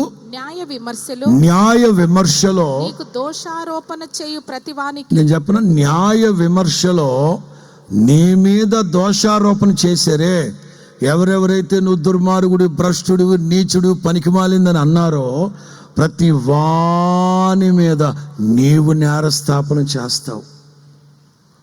ఆ తర్వాత వాక్యం, యెహోవా యొక్క సేవకుల యొక్క నీతి నా వలన కలుగుచున్నది. స్తోత్రం చెప్పండి గట్టిగా. నేను ఏర్పరచుకొని నా సేవకులు, నా భక్తుల యొక్క నీతి నేను కనపరుస్తాను. నీతి నిదానంగా బయటకు వస్తుంది. ఖచ్చితంగా ఎవరెవరైతే దుర్భాషలాడారో, మిమ్మల్ని అనీతిమంతులుగా చిత్రీకరించారో ప్రతి నోరు ఒప్పుకొని తీరుతుంది. అదిగో యేసు ప్రభు సిలువలో వేలాడుతూ ఉంటే అప్పటి వరకు కొట్టినోళ్ళు, తిట్టినోళ్ళు, దుర్భాషలాడినోళ్ళు, ముఖాన్ని ఉమ్మేసినోళ్ళు, తల మీద కిరీటం పెట్టి కర్రతో కొట్టినోళ్ళు పొడిచాడు. పక్కలో రక్తము, ఇక రక్తం లేక నీళ్లు కారుతున్నాయి. వెంటనే అతను ఏమన్నాడు తెలుసా? ఈయన నిజముగా దేవుని కుమారుడు, ఒప్పుకోక తప్పదు. స్తోత్రం చెప్పండి గట్టిగా. నీవు ఆయన చేత ఏర్పరచబడిన బిడ్డవైతే ఎంతమంది నీ మీద నేరస్థాపన చేసి అభియోగాలు మోపినా అవన్నీ మబ్బు విడిపోయినట్లుగా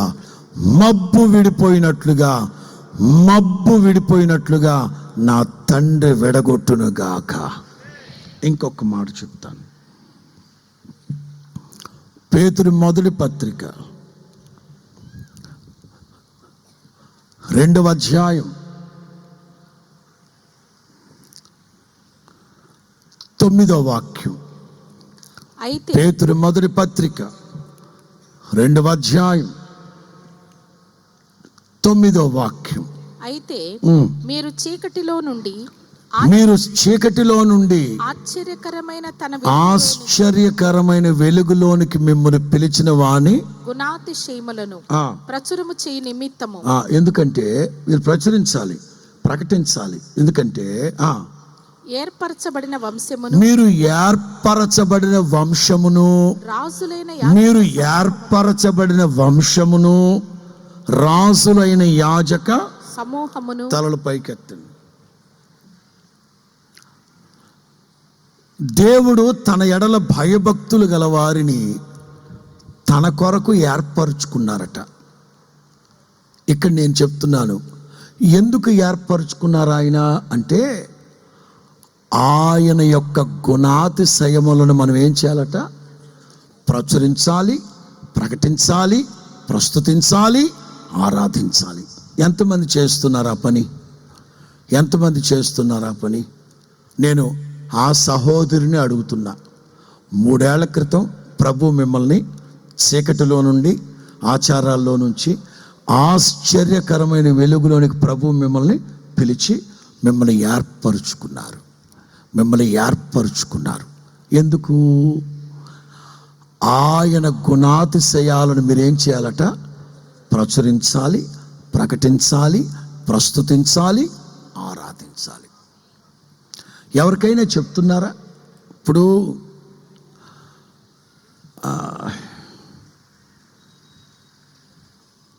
ఐ థాట్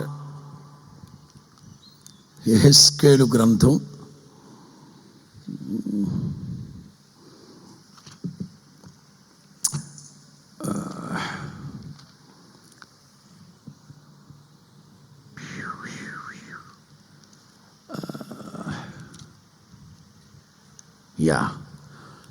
యెహెజ్కేలు గ్రంథం 12:16. యెహెజ్కేలు గ్రంథం అయితే 12వ అధ్యాయం 16వ వాక్యం. నేను యెహోవానై ఉన్నానని, నేను యెహోవానై ఉన్నానని అన్యజనులు తెలుసుకొనున్నట్లు. చెప్పండి, ఎవరు తెలుసుకోవాలట? మాట్లాడాలి. నేను యెహోవానై ఉన్నానని అన్యజనులు తెలుసుకొనున్నట్లు తాము చేరిన అన్యజనులలో తమ హేయ కృత్యములను బట్టి వారు వివరించి తెలియ చెప్పుటకై. చాలు, తలలు పైకెత్తండి. నేనున్నాను. నేను పుట్టడమే క్రైస్తవ్యంలో పుట్టాను. నేను పుట్టడమే క్రైస్తవ్యంలో పుట్టాను. ఎట్లా? నేను పుట్టింది 1973. నేను పుట్టింది 1973. మా కుటుంబంలో యేసన్న గారు రక్షించబడింది పెంతుకొస్తు అనుభవాల్లో. వెనక్కి వెళుతున్నా. యేసన్న గారు పెంతుకొస్తు అనుభవాల్లో రక్షించబడింది 1964. చెప్పండి, నేను పుట్టింది ఎప్పుడు? సిగ్గా, భయమా? చెప్పండి మరే. నేను పుట్టింది ఎప్పుడు? 73. యేసన్న గారు రక్షించబడింది 60. ఆయన పుట్టింది 1948. అయితే వాళ్ళ అమ్మ, యేసన్న గారు వాళ్ళ అమ్మ, మా నానమ్మ కమలమ్మ, ఆవిడ రోమన్ కథోలిక్లో పుట్టి పెరిగిన ఆవిడ. ఒక విధంగా చెప్పాలంటే క్రైస్తవ కుటుంబాలే, క్రైస్తవ కుటుంబమే. మా తాత నరసింహరాజు, వాళ్ళ నాన్న పోతురాజు, అందరు రాజులమే, కానీ రాజ్యాలు లేవు. అది పొట్ట చేత పట్టుకొని శ్రీహరికోట సూలూరుపేట దగ్గరలో తేపలపూడి అనే ఒక చిన్న కుగ్రామం నుండి మా జేజి తాతలు పొట్ట చేత పట్టుకొని నెల్లూరు వచ్చేసారు. 90 కిలోమీటర్ల దూరంలో. కసితో సొంత రైస్ మిల్ కొన్నారు, పొలాలు కొన్నారు. నేను అనేది ఏంటంటే, నేను క్రైస్తవ కుటుంబంలో పుట్టాను కనుక, పుట్టడమే పెంతుకొస్తు అనుభవాల్లో పుట్టాను కనుక, అన్యజనుల గురించి, అన్యజనుల సంస్కృతి గురించి, అన్యజనుల యొక్క హేయ కృత్యముల సంగతి నాకేమి తెలియదు. నేను చెప్పలేను. ఇప్పుడు మేము మీతో చెప్తున్నాను, బ్రదర్, దేవుడు మిమ్మల్ని అన్యజనులలో నుంచి రప్పించారా? వాళ్ళు చేస్తూ ఉన్నది ఇది అని వాళ్ళకి తెలియ చెప్పడానికి మిమ్మల్ని పిలిచాడు నా దేవుడు అందులో నుంచి. స్తోత్రం చెప్పు గట్టిగా. మేమున్నామంటేనా ఇప్పుడు మేము ఉన్నామంటేనా ఆయన సుగుణాలను వివరిస్తున్నాం. సద్గుణశీలుడిగా మేము ఆయన గురించి రాత్రి మగళ్ళు ప్రకటిస్తున్నాం. ప్రతి క్రైస్తవుడి యొక్క బాధ్యత ఏమిటి తెలుసా? దేవుడు తన ఎడల భయభక్తులు గలవారిని తన కోసం ఏర్పరచుకున్నారు. అలాంటప్పుడు మనం అందరము, మీరందరూ రాత్రి మగళ్ళు కూర్చున్న లెగిసిన నలుగురితో ఉన్న ఎవరి గురించి మాట్లాడాలి అమ్మా? ఎవరు అది మంగతాయారు గురించి మాట్లాడాలంటున్నారు? మంగతాయారు గురించి నీకెందుకు అక్క? మంగతాయారు గురించి మనకెందుకు? మరలా చదువుతారు ఆ మాట, 9వ వాక్యం. చీకటి నుండి వద్దులే చీకట్లో నుండి ఆశ్చర్యకరమైన వెలుగులోనికి మిమ్మల్ని పిలిచిన వాని యొక్క గుణాతిశయములను ప్రచురము చేయ. ఎందుకంటే మీరెవరు? దేవుని చేత ఏర్పరచబడిన వంశం. మిమ్మల్ని అడుగుతున్నాను ఈ రాత్రి, మీరందరూ నలుగురిలో ఉన్నప్పుడు ప్రభుని గురించి మాట్లాడారు. మీకు చిన్న చిట్కా చెప్పనా? మన దేవుడు ప్రతి ఉదయమున కృప కుమ్మరిస్తాడు, సందేహం లేదుగా. కీర్తనాకారులు పరిశుద్ధులు చెప్పిన మాట. దేవుడు 24/7 కృప కుమ్మరిస్తూనే ఉంటాడు. పరిశుద్ధులు చెప్పిన మాట బైబిల్లో, వేకువజామున ధారాపాతంగా కుమ్మరిస్తారట. వేకువజామున ఏంట్రా, ఉన్నారా పోయారా వీళ్ళు? స్పందించితే మందా? వేకువనే ధారాపాతంగా దేవుడు కృపని మీకు అర్థమయ్యేటట్లు చెప్తా. ఇక్కడ ఎక్కడైనా వాటర్ ట్యాంక్ ఉందా అమ్మా? వాటర్ ట్యాంక్ ఉందా? వాటర్ ట్యాంక్కి ఒక వాల్ ఒకటి ఉంటుంది. వాల్ ఉదయాన్నే 5 గంటలప్పుడు వాల్ ఫుల్గా తిప్పేస్తాడు. ఎలా వస్తాయి నీళ్ళు? 9 దాటాక, ఉదయం 9 దాటాక అతను వాల్ కొంచెం కట్టేస్తాడు. అప్పుడు ఎలా వస్తాయి ఆ నీళ్ళు? తాగట్లేదా? అదేలే, అందరు డిస్టిల్ వాటర్ తాగుతున్నట్టున్నారు. ఏ వాటరు? పోతారు డిస్టిల్ వాటర్ తాగితే. బిస్లరీ తాగండి, డిస్టిల్ కాదు. డిస్టిల్ వాటర్ అంటే బ్యాటరీలో పోసేది, లోపల అన్నీ కాలిపోతాయి, జాగ్రత్త. డిస్టిల్ వాటర్ తాగమాకండి, బిస్లరీ వాటర్ తాగండి. నీళ్ళ పంపుల దగ్గర కొట్లాడుకోలేదు బిందులతో. కొత్తగా నాటకాలు ఆడతారే, చెప్పరే మరి. బిందులు మాట్లాడిపోయిన సంగతి గుర్తు రావట్లేదు మీకు? ఇప్పుడు రాజధానిలో ఉన్నావు నీవు, టెక్కు స్తోత్రం చెప్పు గట్టిగా. ఉదయాన్నే ధారాళంగా వస్తాయి, 9 దాటాక సన్నబడిపోతాయి. దేవుడు కూడా కృపని ఉదయాన్నే వేకువనే అట్లా. నేనంటాను వేకువ కాదు, మధ్యాహ్నం కాదు, రాత్రి కాదు. నేను ఒకటే మాట చెప్తున్నా, మిమ్మల్ని ఒకటే మాట అడుగుతున్నా. అపరిమితమైన దైవ కృప నాకు కావాలి అని కోరుకున్న వాళ్ళు ఒకసారి కుడి చేతిని పైకెత్తండి. చెప్పమనలా, చేయి పైకెత్తమన్నా. ఇప్పుడు చెప్పండి, ఇంకోసారి చెప్పు. సింపుల్ ఏంటో అయితే పెట్టా.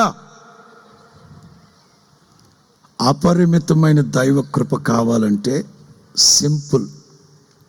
ఎవరైతే క్రీస్తు యేసు యొక్క పునరుద్ధానాన్ని గురించి ఎక్కువగా మాట్లాడతారో వాళ్ళందరి మీద అపరిమితమైన కృప కుమ్మరించబడునుగాక. అపోస్తుల కార్యం 4వ అధ్యాయం చదవండి. ఎక్కడ మాట అది వారందరి మీద చదివాక అప్పుడు నిదానంగా పైకి వెళ్దాం. అపోస్తుల కార్యం 4వ అధ్యాయం 30వ వాక్యం, 33. ఇదియు కాక అపోస్తలులు బహుబలముగా ప్రభు అయిన యేసు పునరుద్ధానమును గురించి పాటలు పాడితే కాదు, గంతులేస్తే కాదు, కేకలేస్తే కాదు. Very simple.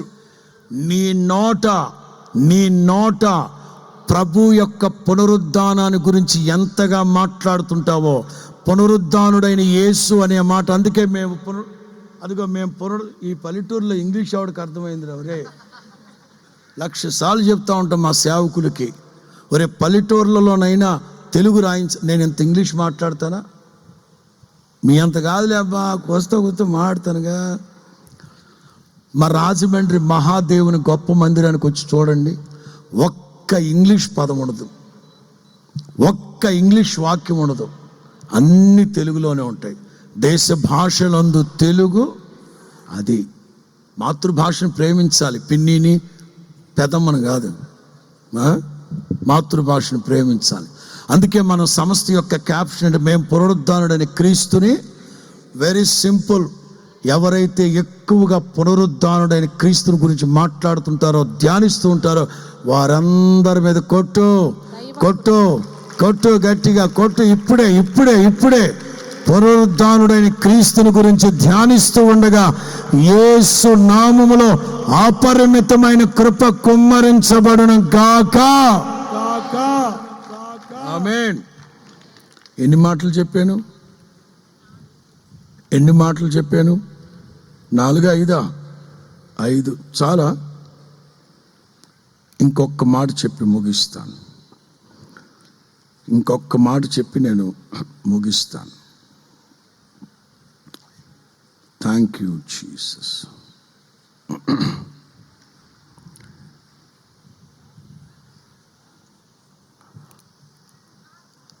రాజుల మొదటి గ్రంథం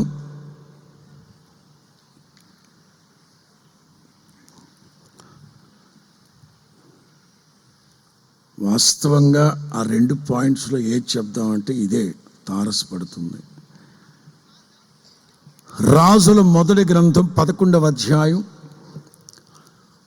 34వ వాక్యం. రాజుల మొదటి గ్రంథం 11:34. రాజ్యము వాని చేతిలో నుండి బొత్తిగా తీసివేయక. ఎవరి చేతిలో నుంచి? సొలొమోను చేతిలో నుంచి.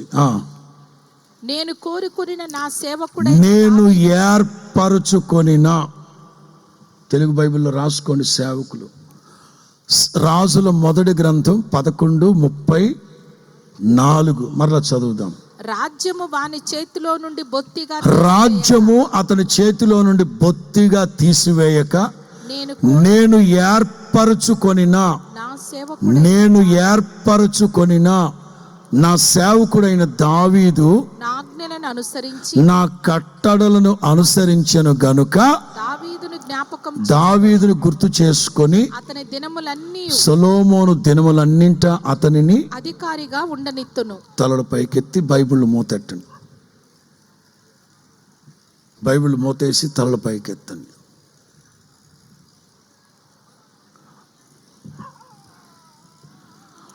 అతని దినములన్నింట అతనిని అధికారిగా ఉండనిస్తాను. ఇదొక ఆశీర్వాదం. నీవు దేవుని చేత ఏర్పరచబడిన బిడ్డవైతే తలగా ఉంటావు, కానీ ఏమాత్రం తోకగా మాట్లాడండి. తలగా ఉంటావు కానీ ఏమాత్రం తోకగా ఉండవు.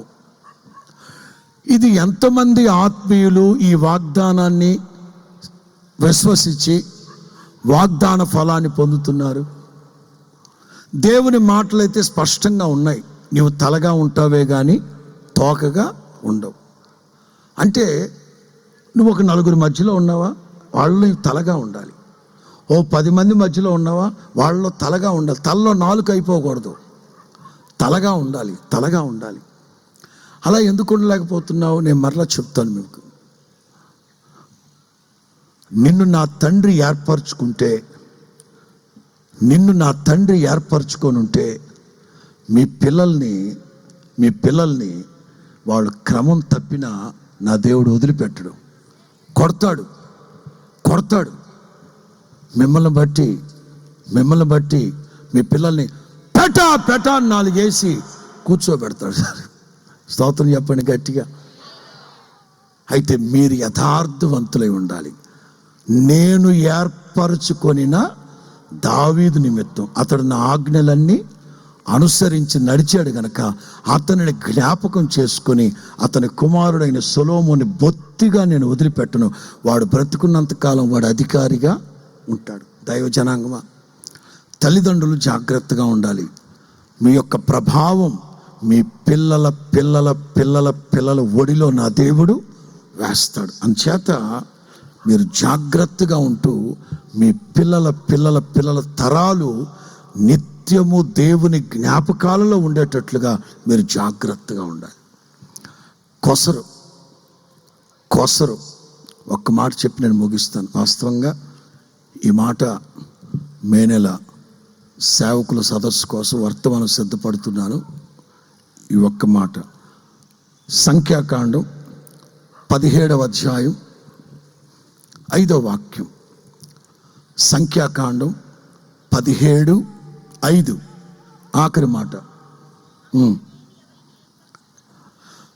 నేను ఎవరిని ఏర్పరచుకుంటానో వాని కర్ర చిగురించును.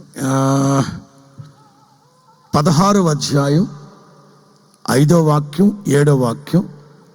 7 చదివేస్తే బాగుంటుందేమో. సంఖ్యాకాండం 16వ అధ్యాయం 5, 7, 7వ వాక్యం చదివేయండి. అప్పుడు యెహోవా ఏ మనుష్యుని ఏర్పరచుకొనునో, యెహోవా ఏ మనుష్యుని ఏర్పరచుకుంటాడో వాడే పరిశుద్ధుడు. చాలు, తలలు పైకెత్తి. దేవుడు ఎవరినైతే ఏర్పరచుకుంటారో వాళ్ళు ధన్యులట. ఏ విషయంలో అంటే వాళ్ళని పరిశుద్ధంగా బ్రతకనిస్తాడట దేవుడు. వాళ్ళని పరిశుద్ధతలో నుంచి తప్పిపోకుండా కాపాడుతారట. వాళ్ళ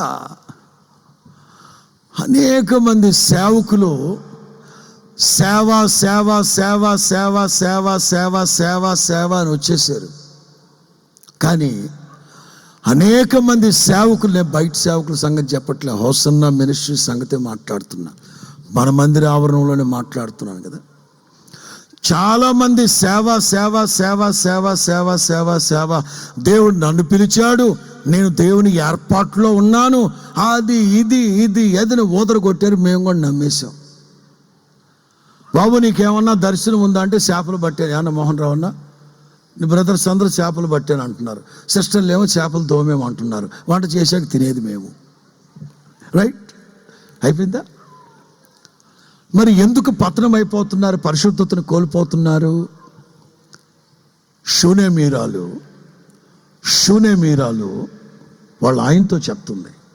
షూనేమీరాలు వాళ్ళ ఆయనతో చెప్తుంది, మన ఇంటికి వచ్చుచు పోవచ్చు ఉన్న దైవజనుడు, తెలుగు బైబిల్లో భక్తి కలిగిన వాడు, in English Saint of God, Holi one of God, పరిశుద్ధుడు.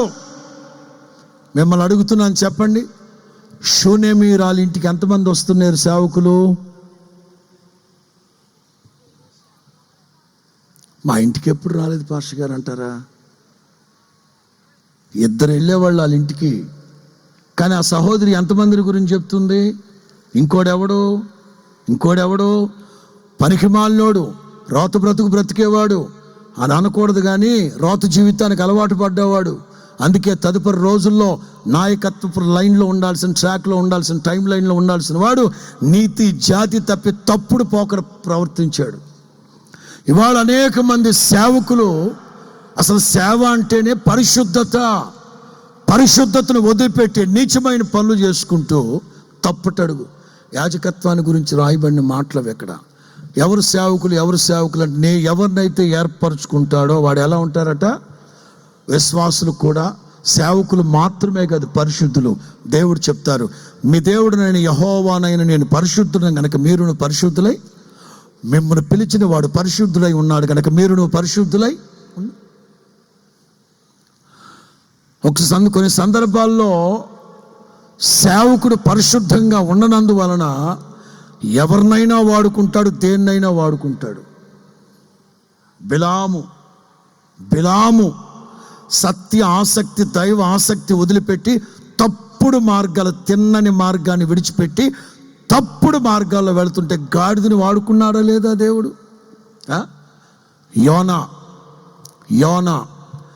యోనా అనేవాడిని దేవుడు సేవకు పలానా చోటకు వెళ్ళరా బాబు అంటే వెచ్చలివిడిగా డబ్బు చేతిలో ఉందని చెప్పి వెచ్చలివిడిగా తిరుగుతూ ఉన్నాడు. బైబిల్లో రాయబడిన మాట, దేవుడు ఒక పురుగుని ఏర్పరచుకొని, ఎవరినంట స్పష్టంగా ఉంది, నా దేవుని ఏర్పాట్లో ఒక గాడిద ఉంది, ఒక పురుగు ఉంది. అంతకంటే హీనమా యోనా? అంతకంటే హీనమా గెహాజీ? అంతకంటే హీనుడువా బిలాము? సేవకుడే పరిశుద్ధత లేకపోతే సంఘం యథారాజేస్తాదా? ప్రజ అన్నట్టుకుంటారు కదా. ఎక్కడది? యోనా 4:7. యోనా 4:7. మరుసటి ఉదయమందు దేవుడు ఒక పురుగును ఏర్పరచగా. ఒక పురుగు నా దేవుని జ్ఞాపకాల్లో ఉంది, ఒక గాడిద నా దేవుని జ్ఞాపకాల్లో ఉంది. ఒక సేవకుడు లేకపోవడం శోచనీయం కాదా? సేవకుడా, నీవు కాకపోతే పురుగుని వాడుకుంటాడు నా ప్రభు. నువ్వేదో పెద్ద పోటుగాడు, పాటగాడు, ఆటగాడివి, విద్వాంసుడు అని కాదు. అందుకే మోషేతో చెప్పి పంపించాడు, అహరోనుతో అతని కుమారులతో చెప్పు, ఏమని? నా దయచేతనే మీకు యాజకత్వాన్ని నేను మీరేదో పెద్ద పుడిగిలని కాదు మీకు ఇచ్చింది సేవ. సరే, సేవకుల సంగతి ప్రక్కన పెడితే, విశ్వాస సమాజమా పేతురు పత్రికలు అంటారు, మిమ్మల్ని పిలిచిన వాడు, చెప్పండి, మిమ్మల్ని పిలిచిన వాడు పరిశుద్ధుడు గనక అన్ని విషయాల్లో మనం ఏమై ఉండాలి? పరిశుద్ధులమై ఉండాలి. దావీదు అంటారు, నీ మందిర ఆవరణములో నివసించున్నట్లు నీవు ఏర్పరచుకొని నీవు చేర్చుకున్న వాళ్ళు, ఇదిగో ఇన్ని ధన్యతలు కలుగుతాయి వాళ్ళకి. ఈ ధన్యతలన్నీ నా తండ్రి మీకు ప్రాప్తింప చేయును గాక. లేచి నిలబడండి, ప్రార్థన చేసుకుందాం. కృపా సత్య సంపూర్ణమైన మా తండ్రి, నంబూరు గ్రామాన్ని మీరు ప్రేమించి సువిశాలమైన స్థలములో సుందరమైన మందిరాన్ని కట్టుకోవడానికి మీరు చూపిన వాత్సల్యాన్ని బట్టి స్తోత్రం. నంబూరు ఈ పరిసర ప్రాంతాల్లో ఆత్మతో సత్యముతో ఆరాధించే ప్రజల నిమిత్తం మీరు ఏర్పాటు చేసిన మీ నామ ఘనత కొరకు మీరు నిర్మించిన మందిరాన్ని బట్టి స్తోత్రం. ఓ సంవత్సరం రోజుల పాటు ఈ పరిచర్యలన్నింటినీ మీరు దీవించారు తండ్రి. విశ్వాసుల కుటుంబాలను ఆశీర్వదించారు. మొదటి వార్షికోత్సవ కూడికలో నాయన ఎంతవరకు కీర్తనల ద్వారా, సంగీతముల ద్వారా, స్తుతి ఆరాధన ద్వారా మీ నామానికి మహిమ తెచ్చుకొని, దీనుడును అభాగ్యుడును ఈ సేవకుడు మీరు మరుగుపరిచి మీరు అందించిన శక్తి కలిగిన సందేశాన్ని బట్టి స్తోత్రం. నాయన, మీ ఆవరణములలో నివసించినట్లు మీ ద్వారా ఏర్పరచబడిన చేర్చుకున్న వారు ధన్యులని, పరిశుద్ధ ఆలయములోని మేలుల చేత, మందిరంలోని మేలు చేత తృప్తిపరుస్తానన్నారు. ఆశీర్వదించండి నాయన. మీరు మాకు తోడై ఉన్నట్లుగా మరొక్కసారి ప్రాంతంలో రుజువు చేశారు నాయన. సాయంకాలం ప్రచండమైన వాతావరణం స్వామి, ఆకాశం వైపు ఆశ్చర్యకరమైన హస్తాన్ని చాపి వాతావరణాన్ని అనుకూలపరిచి జీవము కలిగిన మీ వాక్కులు బిడలకు అందించినందుకు స్తోత్రం. పరిశుద్ధాత్ముడా, ప్రతి ఒక్కళ్ళ హృదయాలలో మీ మాటలు నీరు కట్టి ఫలింపు చేయండి.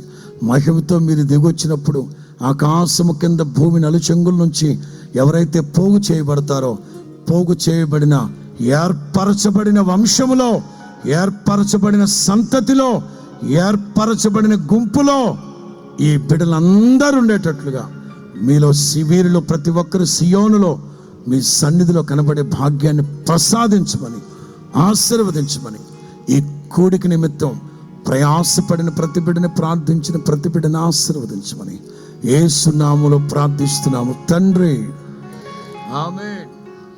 మన ప్రభువైన అయిన యేసు క్రీస్తు కృప, తండ్రైన దేవుని ప్రేమ, పరిశుద్ధాత్మ అన్యోన్య సహవాసం, సంతోషం, సమాధానం, ప్రార్థనలు వార్షికోత్సవ కూడికలో పాలు పొందిన ప్రతి బిడ్డకి, సకల పరిశుద్ధులకి సదాకాలం తోడై ఉండి నడిపించును గాక.